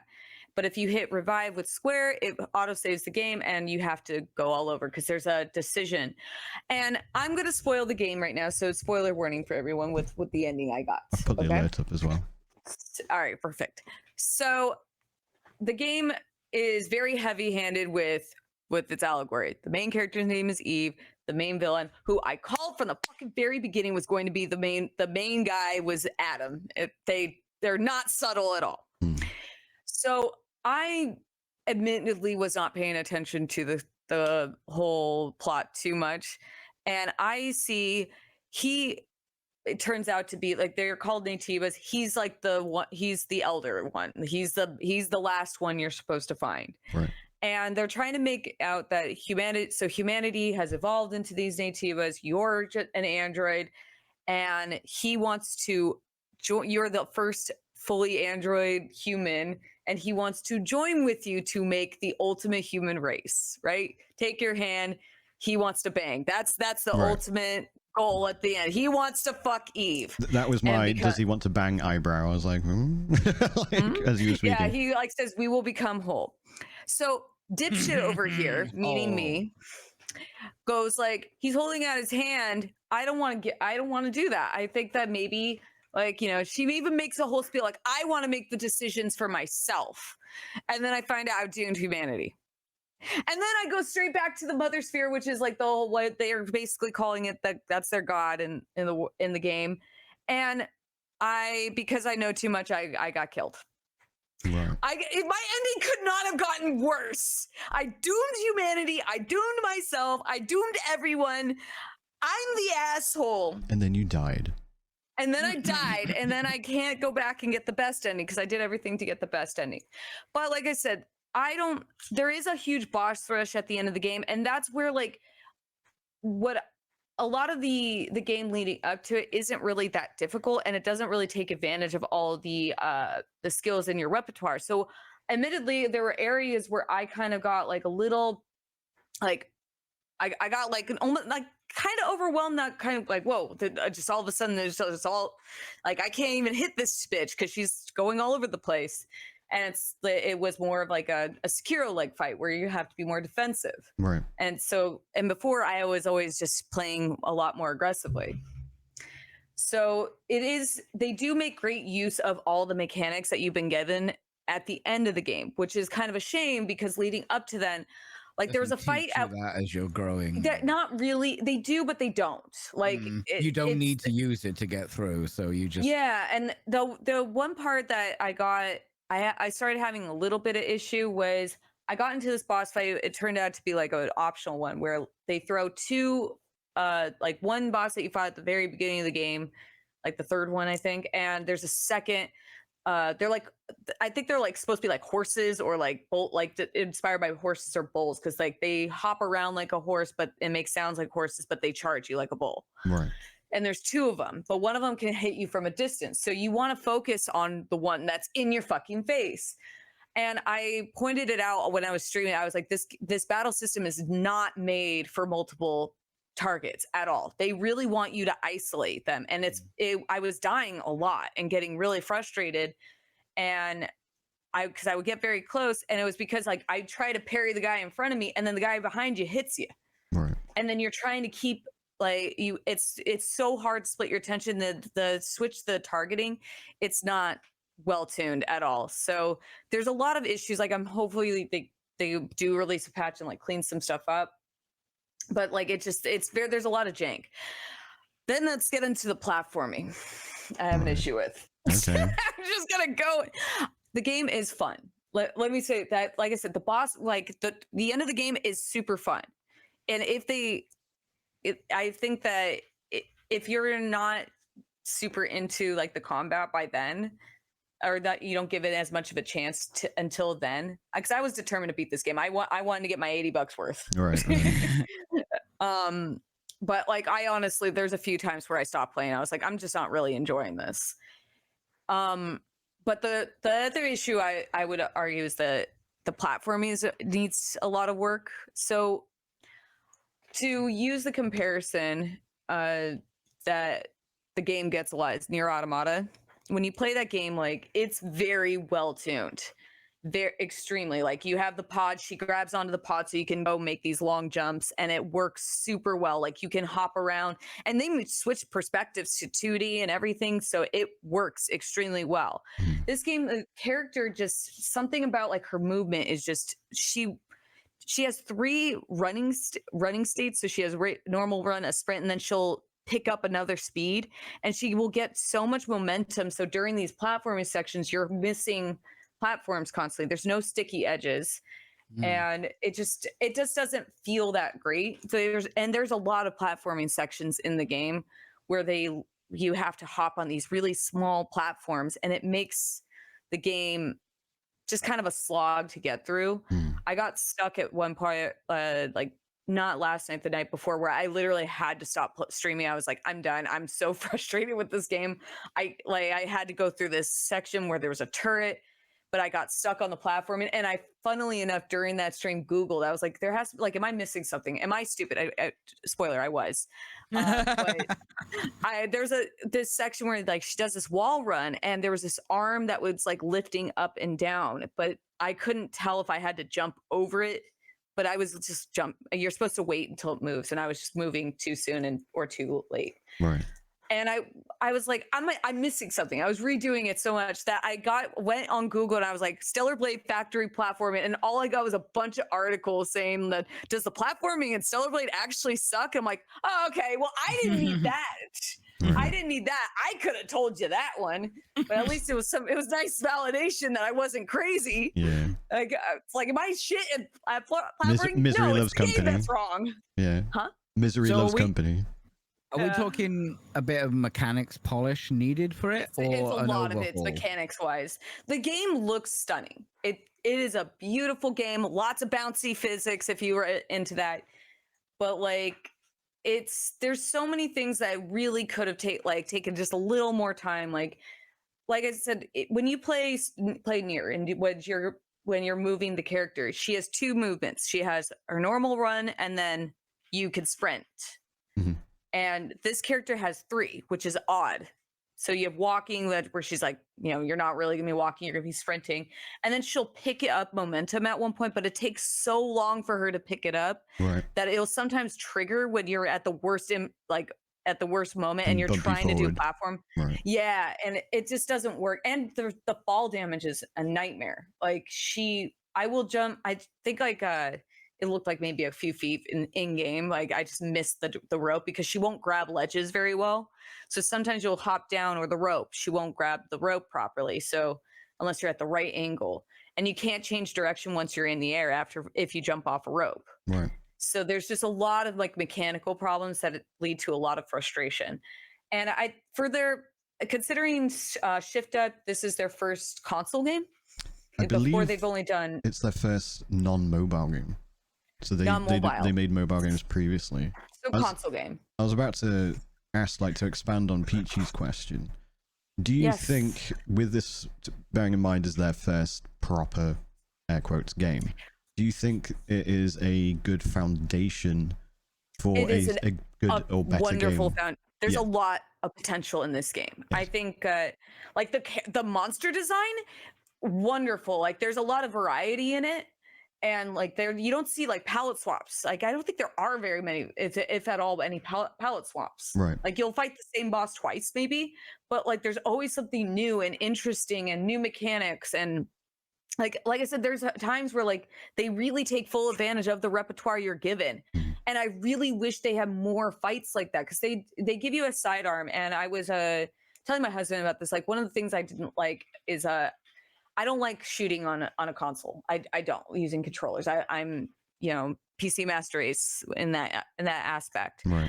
But they would force these segments in the games where like it kind of felt like Resident Evil, like you were in these tight corridors and like these mutated things coming out, and I think they said it's like story wise, like narrative wise, like she can't use her sword because it's in her bow, it's in her hair. Right. It's in her hair. That's where they put it. And I was walking around, but like maybe I wasn't paying attention, but narratively, there's a reason she can't use her sword in these two segments, and she has to rely heavily on her sidearm. Well, she has a finite amount of ammunition, but it's pretty strong in and of itself. And like the aiming's just kind of off. And then there's two fights towards the end where there's one hit kills, and there's these little fuckers that that's all they are. They just pop up in the air, and you have to shoot all 6 of them while this guy's trying to hit you out. It's just pick one, pick a lane on that. Those are actually in the bestiary as little fuckers. Would you say if they made a sequel then that you'd probably still check it out? I would wait to see if they've improved on any of these mechanics, because like I said, when this game, so I picked it up specifically because I heard the combat was awesome, great, and I do think I did myself a disservice by playing Sekiro right before, because it utilizes similar controls. Like it uses L1 parry and circle for dodging, and like even like the health items are in the same spot. So like but triangle and square the attack buttons instead of R1 and R2. So it's utilizing a lot of the same mechanics, but it's not as sharp. And unfortunately, that's why I said I think I did myself a disservice by playing Sekiro right before it, because all I was leading. That's a studio with a lot of experience. Yeah, there's a lot of finesse in that game. Yes. But then you have all these other comparisons, like Nier Automata, which I am a huge fan of, and not just as a narratively, but mechanically, that game is just so well done. And you have all these, like, you could see where they drew inspiration from, and there's a lot of, like, you could tell that they were trying to put a lot of care into it. I think they took on way too much, and they got a little over ambitious with the game, because you could see it with the story, for example, like and like I said about the voice acting, one of the things I pointed out is that you can tell that the character doesn't emote in her face, and that's such a I kept making the joke, I think she's like a porn game model, and I'm not trying to be funny, it just, she kind of looks like it, and she doesn't emote at all. Like you don't see any expression on her face, and there are these revelations in the game, like when you find out who like one of the alpha nativas that you're trying to find is, and it's like the little old man that's been helping you this whole time, this decrepit old man. He was hiding his body, and he's like, I'm the last alpha nativa, and you're like, you would be like, what? Like I even said, like, I actually didn't see that one coming, like for once. Like I saw the Adam being the final guy coming for a while, but like that one I didn't see, and I was like, oh, that's sick. And she's like, what? No. Like, no step brother. I'm stuck in the washing machine. Yeah, like the flattest delivery ever. And it's like, girl, and then he rips out his like core, like, cause she's collecting them. So he rips it out of his chest and gives it to her. And you would think like you'd be devastated. Like, oh my God, this old man I've been helping this whole time has been like one of them. And it's like it's like muddying up like the narrative of what you thought, like the Nativas were evil, and he was the first, and he was originally supposed to kill all the humans, and he's changed his way, and he like sacrificed himself by ripping his fucking heart out. And she has zero response to that. Like, and you're like, are you kidding me? And then there's a few others where like I was in this like orbital elevator, and like there's a nurse in a latex costume for reasons that I am not given. Doesn't matter. Doesn't matter. Korean game. Yeah. Korean game. And she's not barely in it, and then they have this whole like cutscene where she dies, because I kind of made a laugh. I made an ill-timed joke where I was like, someone's absolutely fucked this robot, and then the ceiling collapses on her head, and I was like, oh shit. And it's like these two, yeah, I know, it was like the perfect time. And they have her come over again, the flattest delivery, but the music and the everything, they're trying to make it out like it's sad. I'm like, I have no emotion whatsoever, because she has no emotion. And it's just like, and it makes even like the concept of how sexy the game is, because I know that's been a discourse about the censorship of it being woke. I don't think this is woke, or like there's anything, or like I don't think this game is sexy. I think it's trying so hard to be sexy. It's so painfully unsexy. Like you see Bayonetta, and it works so well. Like the character has this, she has these like, you know, these one-liners, and the camera is panning, and you could see she's feeding into it. Bayonetta is like a very charismatic character. Yeah, which is but this character has voice this acting. character has zero charisma. She has no expression whatsoever. She doesn't, like, they have seen areas where like you can interact, and it's like a pool table, and I was like, oh cool, there's a pool table, I could play pool, and she just bends over, and it's like, okay. But you don't get that vibe that this is like, I've been calling her a sexy lamp. Right. Okay. from National Lampoon. Like that's it. She's Right, the right. sexy lamp. Like she's just there. She looks sexy. She looks nice. Her boobs bounce. Her butt bounces. But like the clothing is so clearly catered to a male audience. It's made by men for men. Yeah. And it doesn't come off like at least Bayonetta, like it's so sexy. It's goofy. Yeah. And it's like you can laugh and enjoy it, and it's part of the charm. This is just like it's just gratuitous. I just ended up sticking with the same costume that was just pitch black, and because everything was just so like it just felt so unnecessary, and it actually kind of took me out of the experience. Like you're trying to have this story about humanity, and and all these revelations, and she's wearing I have a teddy bear costume. Like full on with the head and everything. It's like Right. I'm not. So so the best costume in the game, but it's so like that's why I said it tried so hard to be sexy, it made it unsexy, Right. and like it kind of made it boring. And then the only dude that like there's like most of the dudes you couldn't see their face; they're completely like obscured. The only guy has like the realistic face that looks like he's straight out of Death Stranding. And I was sitting there like, dude, if you're gonna go this sexy, make the guy sexy. Give me some elephant thongs and just come on, like get hammock. Weird banana hammocks, yeah. Get weird with it. Go over the top like Bayonetta, or go as like make there be a reason for this character to look like this, but there is no reason. All the women have these skin tight clothes.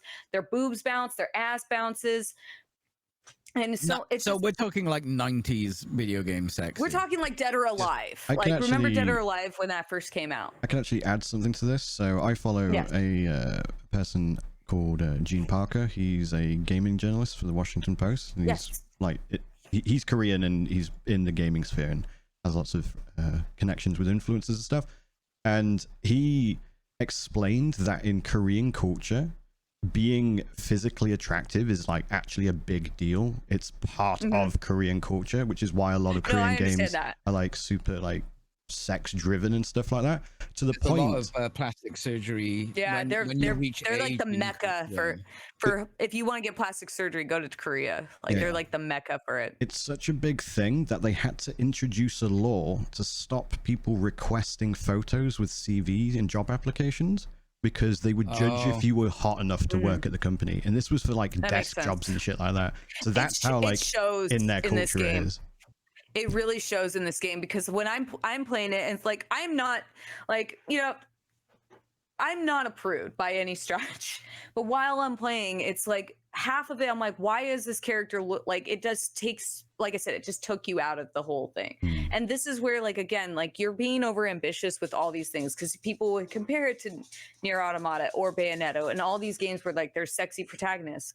And Nier Automata, like the only thing that really happened was her skirt came off when she self-destructed, so I don't really consider her a sexy character. It was just Yoko Taro being Yoko Taro. Oh, that's fair.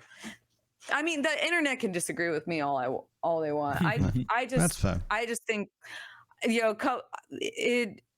got a sexy lamp. She's in her sexy clothes, doing sexy things, and I think there's a lot here that they can do. That they have like, I don't know if like there will be a sequel, but I would keep an eye on whatever they come out with in the future, because they can you play it with Korean audio and subtitles? I have been, and I've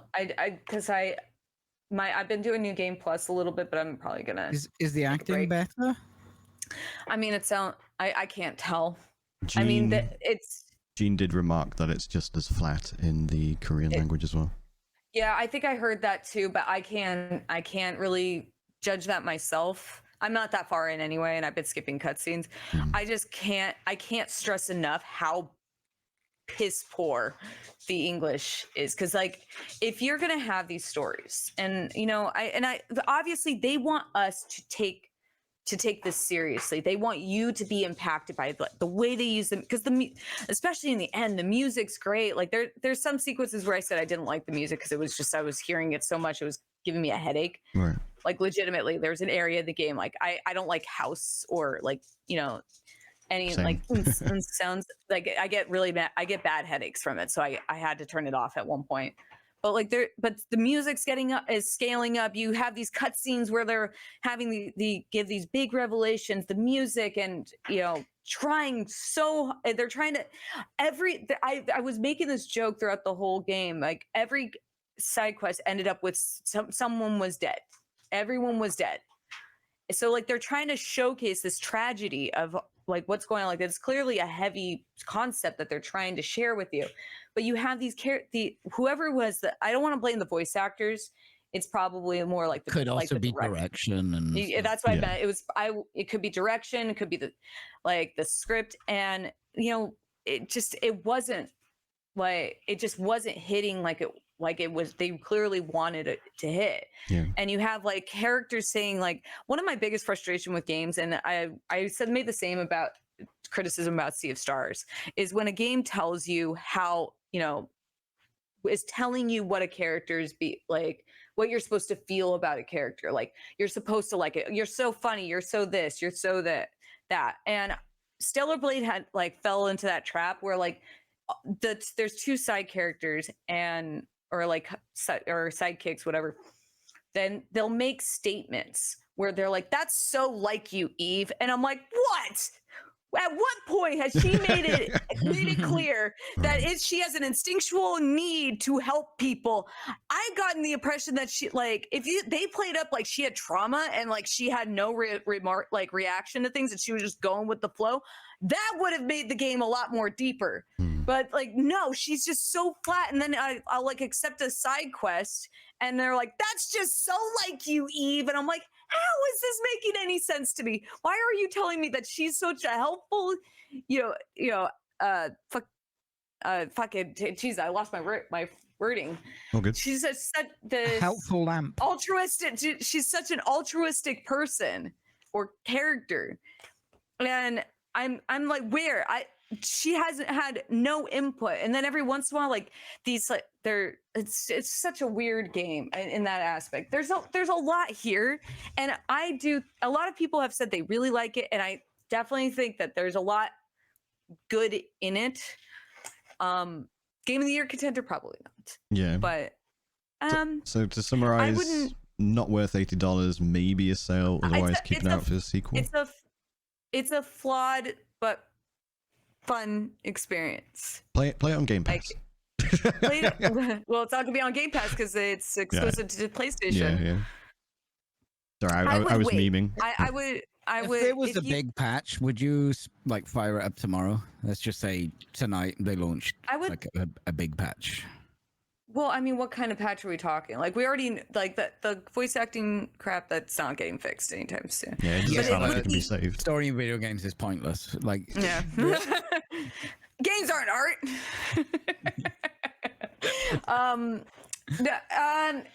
So a lot of the problems with the combat is mostly timing and shit. The parry window tweaked.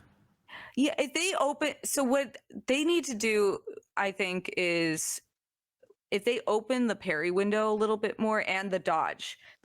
From what I understand, there's no iframes outside of a perfect dodge, and if you don't get that timing right, that's it. The amount of times so I was leaning more on what I learned from Sekiro. I would just stand there, and they would give you your indicators, and sometimes I would hit the indicator, and the character she can't cancel her own attack, right, or attack animation. Or what I noticed is whatever you're fighting while they were staggering, they would then pull out a big attack, and you're in the middle of while in the middle of an attack, and I would get knocked out of it. I wouldn't have a chance to react to it properly. And it was just a lot of things like that, small gripes, just finely tuning, maybe being able to slow her the fuck down for platforming. My God, maybe add some sticky ledges, or make her be able, if she's able to grab onto this edge of a ledge a little easier, would make it a little more palatable. But a lot of it has to do with the timing windows. It's just so I had they have these things called X spines, I think, and you can when I fully maxed it out, it opened the window for parry, and dodging for me, but even that like is still not enough. Like it needs to if you want the player to lean more on things like that, you need to make it a little easier for them to do that. Right. I mean, I could be bad at games. I am a woman after all, but Wait, Not this whole again. this whole time. oh my But it god, could be- this podcast is woke. I Again. A know. woman, a female. A female. So Ferengi yeah, motherfucker. it could be a user error on this aspect, but that's what I think. If they could do something with just the timing window alone, like add some iframes for dodging, and so you have like if you don't hit the perfect dodge, you could still dodge properly, and maybe open up the parry window a little bit. I would be so on board with that, and I will take back all my complaints. That's fine. That's fine. Do we? Every single one. Just make it easier for me to play so I can feel, because it's one of those games where you feel so good when you're doing well, and then you'll feel so frail every other time. Like anytime you land a hit, you're not taking enough damage. It should, like how easy it is for you to die because of just a miss, hitting the button at the wrong time. It's a little too early or a little too late. You feel so frail. Right. And That's on top of valid. that, she's a girl and she's screaming, and you feel bad. Like, oh no. Oh no, I'm sorry. Do we have time to go through the filler, or are we? If we can go quick fire. Yeah, I'm okay. sorry. That No, was a no, long okay. drawn out. I had feelings. I've been holding him in No. for weeks. This is a podcast. That's what it's for. Yeah, and that's why it's in the filler section. This is just for the bits if we have time. Long story short, if it's something you're interested in, you might like it. I thought I would like it better. Right. Good That's but fine. flawed. In that case, so EA have EA'd in a recent shareholder call. I believe it was Andrew Wilson. They just started murdering poor people. He did. Andrew Wilson, the CEO of Electronic Arts. He was in a shareholder conference call, and he said a number of things like Battlefield 2042 didn't do great, blah blah blah. We're gonna do a new one. It's gonna be a live service, blah blah blah. So the next Battlefield's gonna be big on the live service, and he's apparently confident, surprise surprise, that the next product is going to be really well received. But what caused a wee bit of controversy was the following statement.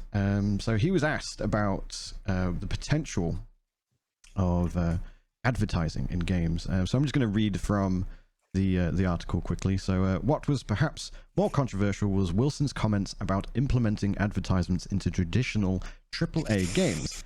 Advertising has an opportunity to be a meaningful driver of growth for us, he continued. We have teams internally in the company right now looking at how we do very thoughtful implementations inside of our game experiences. Now, this has riled a lot of people up.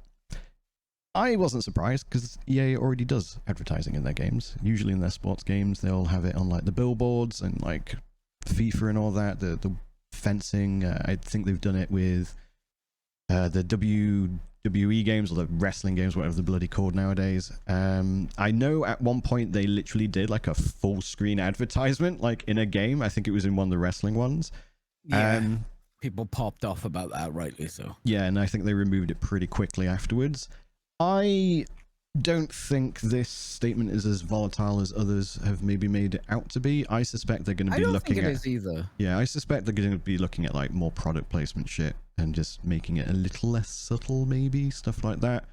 I don't expect we'll get like full screen adverts halfway through our single player $70 games. And if we That would be did, ridiculous. yeah, people would riot.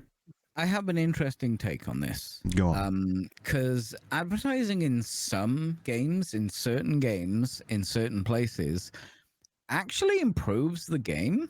True. Yeah, You can make it more immersive. Yes, it's more immersive. Like if you're playing a racing game set in the real world and you're driving past a billboard that says McDonald's, like that Formula One game where the adverts are on the car. Yeah, like that is realism. That makes sense and actually makes the world feel a bit more real. Mm-hmm. Like if you're playing Elder Scrolls and it's like, no, here's a good example. Fucking Final Fantasy with the cup noodles. That was shit. That was terrible implementation of advert in games, and it took you right out, and it was to the detriment of the game. Although, when you get the photo at the very end of Final Fantasy 15, mine was the fucking cup noodles, and I died laughing on stream. I thought it was amazing. This big sentimental moment, and you just pull out this photo of a cup of cup noodles. Cup noodles. Yeah, sorry, continue. So in that instance, like he's saying thoughtful, and this is gloves off because we're talking stakeholder meeting minutes, right? This is just all the shit we don't want to know about that we hate. Like that's where that is, and pointing out thoughtfully, adverts can work in games, and I don't specifically have a problem with adverts in games if it is done thoughtfully, if it makes sense, if it's going to improve, like with fighting games and stuff. They like at sports events and all that, there is advertising everywhere. That's how sports run and make money. It's advertisement. Putting shit in there makes absolute sense, and it actually makes the game better. I suppose the counterpoint to that would be it's EA. So if it wasn't EA and it was, say, like an independent studio, then you could be like, oh, well, they can reinvest that money into the development of the game because presumably it would be paid beforehand, etc. With EA, it's just more money to go towards the profits, probably, rather than to the development of the game. I imagine the price of the game wouldn't be lower if it's got more adverts in it and things like that. So... Ideally, I don't have a problem with video games making money as long as it isn't to the detriment of the consumer. Yeah, true. And in a lot of instances, I don't think adverts are to the detriment of the consumer unless they're placing it in your screen. Like to finish playing The Last of Us 12, please enjoy this advert from Colgate. Yeah, exactly. Yeah. Shit like that doesn't make, like, having adverts in that kind of fantasy game doesn't make any sense and would be detrimental. As long as they're not intrusive. He was talking to stakeholders, and he still used the word thoughtfully. That I don't think that's as contentious as some people, because we can all picture a world where EA does EA things, right? Yeah. EA goes full Ubisoft. And as we've spoken before, they've kind of been up and down recently. Like they'll do something really good and then something really weird and then good. And, but yeah, that's EA for you. Do you have anything to add to that, Paul? No, I mean, hasn't Ubisoft been really doing that already? I mean, they kind of Ubisoft had that issue with Assassin's Creed and then claimed it was a bug.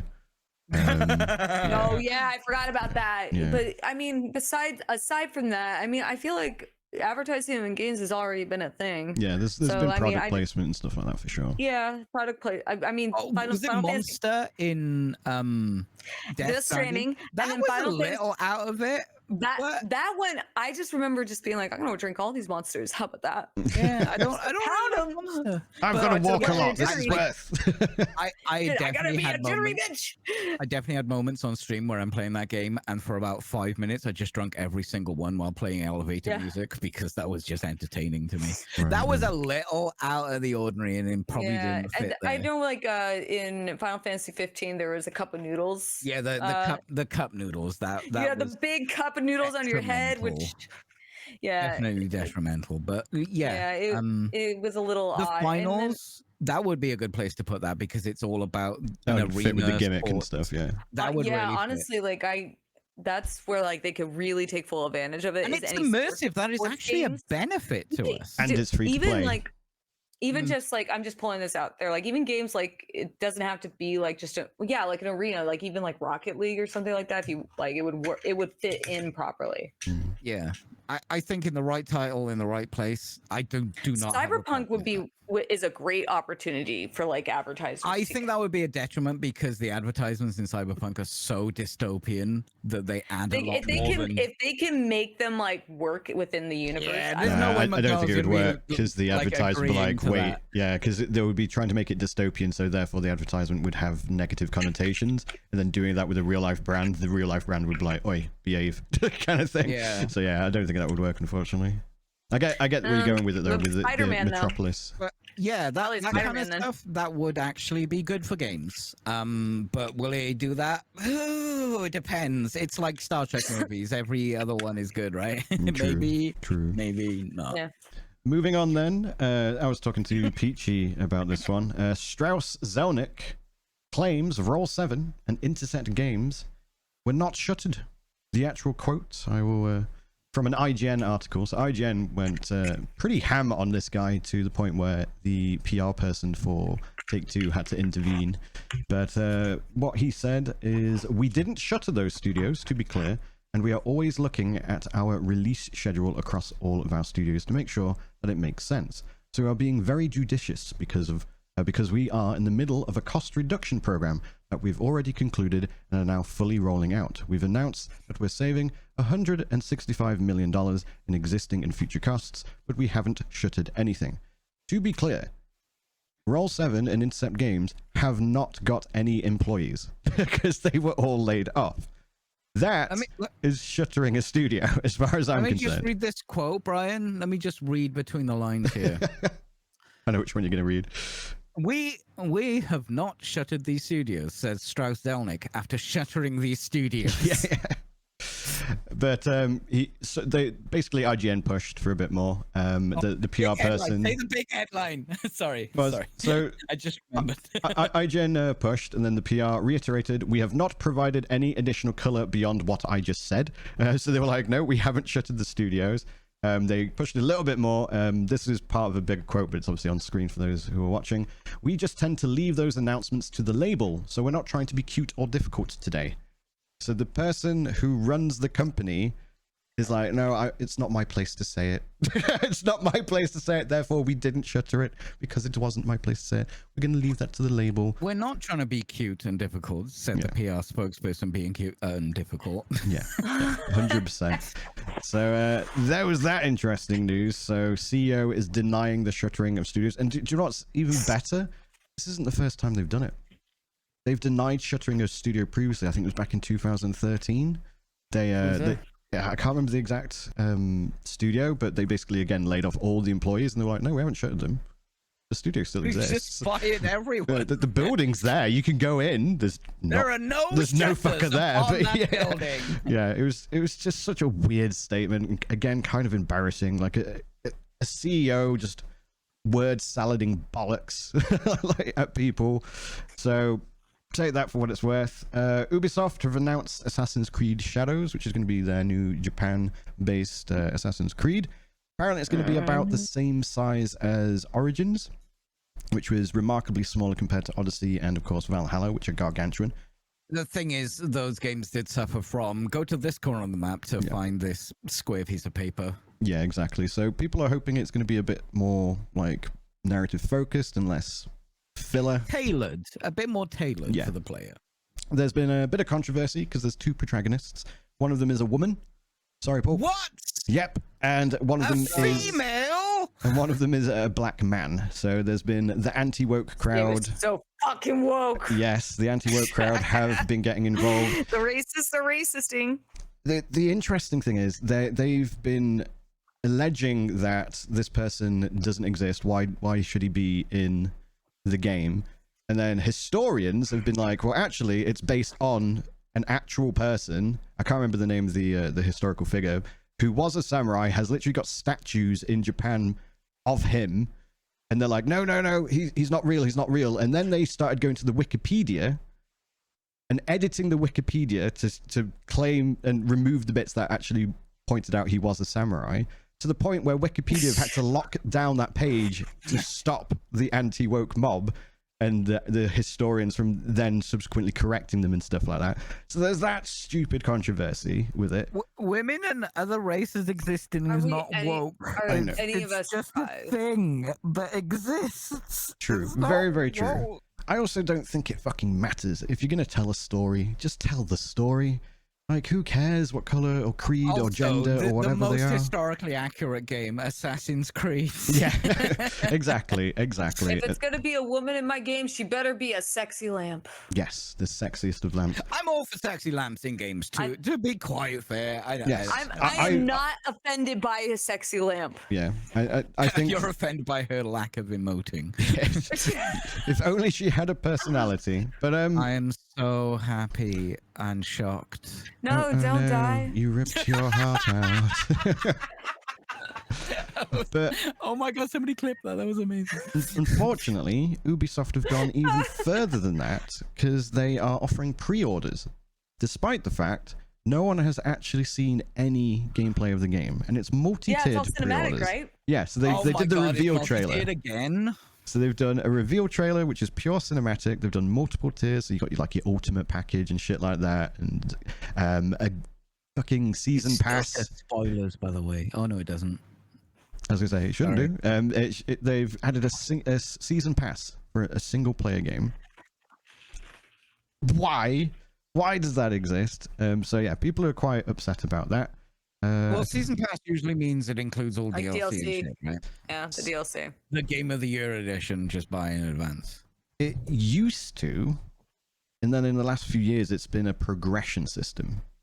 So now a season pass is like in Diablo 4, for example, like a battle pass. A season pass and battle pass is synonymous with each other. I think they probably just change the name for it. Because like it used to be like just like as the DLC comes out, you've already have it prepaid. But the problem is they haven't actually told you what if it is that or if it is a progression system or whatever. Right. So people are like, we don't know. We don't. They don't have a fucking game yet. And there's no gameplay or anything. It's like, guys, it has a season pass too. We don't know what's on it yet, but you want the season pass? It looks nice and shiny. It's not enough to milk you for their game. They got to milk you before they even have a game. Before you've even seen the game, exactly. They already want to grasp on your teeth. Latching on the ubi teeth. They're latching on. And lastly, ubi latch. You're not even lactating yet. Thank you for coming to the show, everyone. And no, the last bit of news is I'm actually happy to see this. It's a bit of a duh no shit moment, but Square Enix have said to their investors and whatnot that they are looking to expand how many platforms they actually release their games on. So hopefully this will mean no more like timed exclusives, PlayStation exclusive bullshittery. We're going to be finding games on Xbox, Nintendo, etc. So hopefully that's good for the consumer. It's not good for PlayStation because they're not doing too great in the exclusives department. True, very, very true. And also PlayStation are trying to move to PC at the moment anyway. So what are we laughing at? Someone in my chat, Ubisoft is changing the name. Hey Gussie, you like giving us money, right? Oh no. Yeah, so hopefully that means Final Fantasy games will be available on PC day one. I would like that a lot. I think this will be great. This is great for people who like Final Fantasy VII Rebirth. Like, there's a lot of people who still haven't had a chance to play that. Well, the thing with Rebirth, always not to pick a console.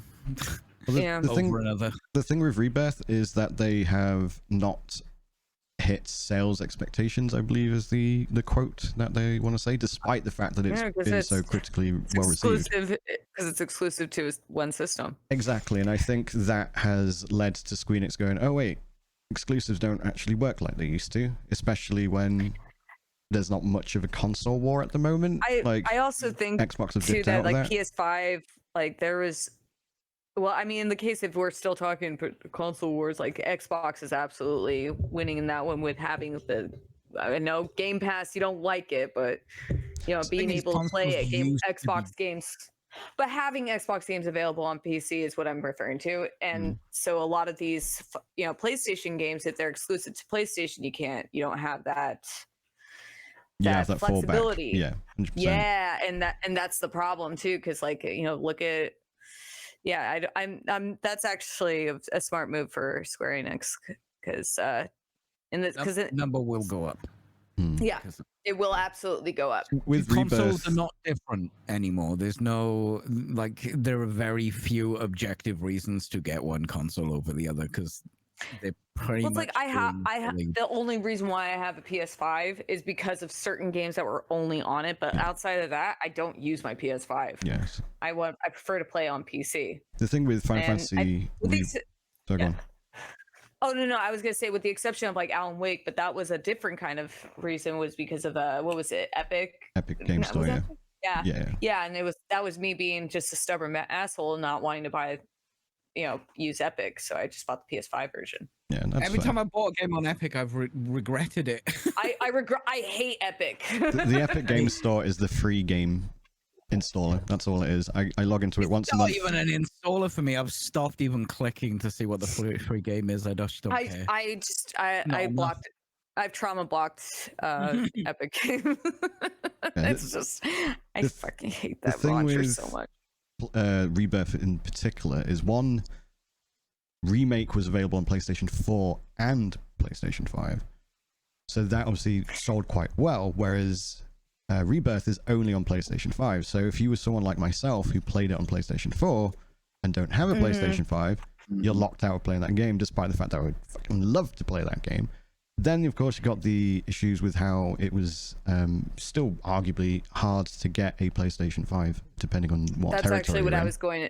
That's what I was going to mention with PS5 is that I think how difficult it was to obtain one, and now it's like it's not even really worth. Like you're right, it's not worth to like stick with one system. But I think what happened, the scarcity of PS5 really was detrimental to the brand and to Sony, and with any exclusives, you have things like this, like Rebirth, because they also, when Remake was on PS5, if you remember, they released Intergrade, which kind of in a way sort of punished PS4 players. Like you are not allowed to play the DLC because it's only for PS5, which was a real I did not like that move. I imagine there's also a lot of people probably waiting for the PC release. Like I wouldn't be surprised. That's what I think is going on because Remake came out on Steam, so now it's like might as well. Like I mean, I know you are. Yeah, 100%. But that's why I might as well just wait until it's on PC. Why would I need to buy it on PS5? I mean, having a PS5 already makes it helpful for that. But why would you need to go buy a PS5 just to play one game? Yeah, 100%. Was there anything when else? You can get a PC and play games from 10 years ago, 20 years ago, whatever. Yeah, 100%. There's not enough incentive to buy one over. I think Sony would love there to be a console war, but like Microsoft, Sony, I think is still stuck in. Sony is still stuck in PS2. It's because that's when they were like demolishing the console war. Yes. PS2 and PlayStation. But they made a console better than everyone else, and now that doesn't really exist. Yeah, and unfortunately, the PS5 in comparison is kind of not doing too great. I mean, it's a great system. I like my PS5 a lot, but I still have so many games on PS2, and there's like all that's like you just want I love my PS that plays games, right? Yeah, and unfortunately, like there's not going to be a resurgence of the PS2 days for Sony. One of the problems with the PlayStation 5 is most people get a PlayStation 5 because of the exclusives. They are now moving their games to PC, which is obviously going to stop people from wanting to buy a PlayStation 5 in the first place. Secondly, how many PlayStation exclusives have been released this year so far? Not enough. 0. As far as Zero. I don't think they've actually released one this year. Stellar Blade. Sorry, I think Stellar Blade is literally the first one. Yeah, and it's because from what I understand, I think game kind of thing. Yeah, from what I understand, yeah, no, it's not. Do not buy a PS5 just for Stellar Blade. So, like the PlayStation 5 was selling very, very well, and as Peachy mentioned, Xbox have made it very clear that they're moving out of the console war. Phil Spencer has said, pretty much, we have lost the console war. They're clearly moving towards a hybrid model in the next generation or two with cloud gaming and things like that. I expect the next Xbox console to be a box that just has Android OS running on it, and then you stream games to it, for example. I think that's the way that Xbox are going. They don't give a fuck about the hardware anymore. PlayStation, I think, will dominate in the console market for time to come because it is still the largest part of the gaming market outside of mobile. The only other console that they're going up against in comparison, by that logic, is just the Switch, and the Switch, because the Switch 2. I don't think they are going against Switch at all, because Yeah, no, it's but I was saying that it's not Nintendo's really. just gone, I was more. There's your thing. We're not No, even. that's what I was trying to say. Is that, but I wouldn't even call that any like competition, because this Nintendo always kind of stays in their corner at this point. They're just like, fuck you guys, we got our exclusives. If you want to play Animal Crossing, Mario, and Zelda, we're over here, guys. Yeah. And Nintendo you can take us with you. Yeah, Nintendo are doing their own thing. Like, which is probably the smartest thing they could do. Xbox and Nintendo have actually been smart with their marketing directions, because Nintendo are like, we're doing this thing, we're not actually competing with those, because that's why, like, when the graphics shit had brought up about Nintendo, it's like, I don't think they care. Do you guys care? If you own 2 consoles, one of those is a Switch. Yeah, I had all 3 at one point. Yeah, I mean, like, I have no desire to buy an I'll get the Xbox. PlayStation because I like Sony, or I've had since the 360. I've had no desire to buy an Xbox, and I did briefly. Like I said, I used to own all 3. I eventually gave the Xbox away because of Game Pass. I was like, cool, all these games are now on PC. My PC at the time was more powerful than the Xbox. So yeah, I did give it away to my mate. To the few that are available only on the console, it's like it's not enough to just, like I've said, I want Fable 2 on Game Pass, and I will renew my Game Pass membership just so I can play Fable 2 again. But that's not on PC, so fuck it. Yeah, and I'm not buying an Xbox just to play Fable 2 again. Yeah, and again, you could probably play it on the cloud, whatever it's called. Yeah. But was there anything else that you guys wanted to cover or add before we dip out? No, I've talked enough today. I played the Contra DLC for Vampire Survivors. It's more Vampire Survivors with a few twists. It's good. It's good. I like the new maps. I'm playing the new adventure mode. Yeah, it's like it's like $5 on Steam, or $3. I think I bought it for £2. I bought it for $2. $5 because the pound sucks. I bought it for $2. I think it was $2.29 for me. But it's probably, I think it's $3. So you should absolutely do yourself a favor. I own everything for Vampire Survivors because it's like, hey, this is cheaper than a sandwich, and I'm like, okay. It is an amazing game, and if you have not picked it up, then you're missing out. What are you doing? It is a great game to just get stoned to. And if you're like me going, how would I play this? Oh, you will. You will. You actually will. You will purchase the goods. Yeah, you will play it and you will enjoy it. And I promise that nothing else. Yeah, that's all you need. That's all you need. Move on to shout outs then. Paul, take it away. Hi, I'm Pulp Fictionally. I'm a Instagram model turned variety streamer. You can find me on all my social media under Pulp Fictionally, except for Twitter because someone stole my name. It's Pop Fictionally. But I've been streaming again. I just finished Stellar Blade. I think I'm going to do Dark Souls 1 through 3 finally, because I have yet to beat any of those, and I just picked up 2 until the Elden Ring DLC comes out, because I'm just very, very stoked on that. So I'll probably stream a little later tonight, or if not, I will be playing A Way Out tomorrow with my husband. Peachy has boxes. Hi, I'm Peachy Pixelate, and I do not have a problem. If you also do not have a problem, you can check out my YouTube, which is probably linked below because Brian's real smart like that. And you can watch me on Twitch. Tomorrow I'll be playing the Celebrity Wheel of Death, where I roll a random celebrity in Project Zomboid and see how long they last. Margaret Thatcher didn't last long. Yay! Think about 4 seconds. I'm Welsh, okay? She did not last long. She did not. And hello, Brian. Sorry, Brian. Brian. All good, all good. Thank you to my co-hosts as always. It's been a very entertaining show, I thought, today. I actually genuinely loved the talk about Game Pass and Microsoft's bullshittery.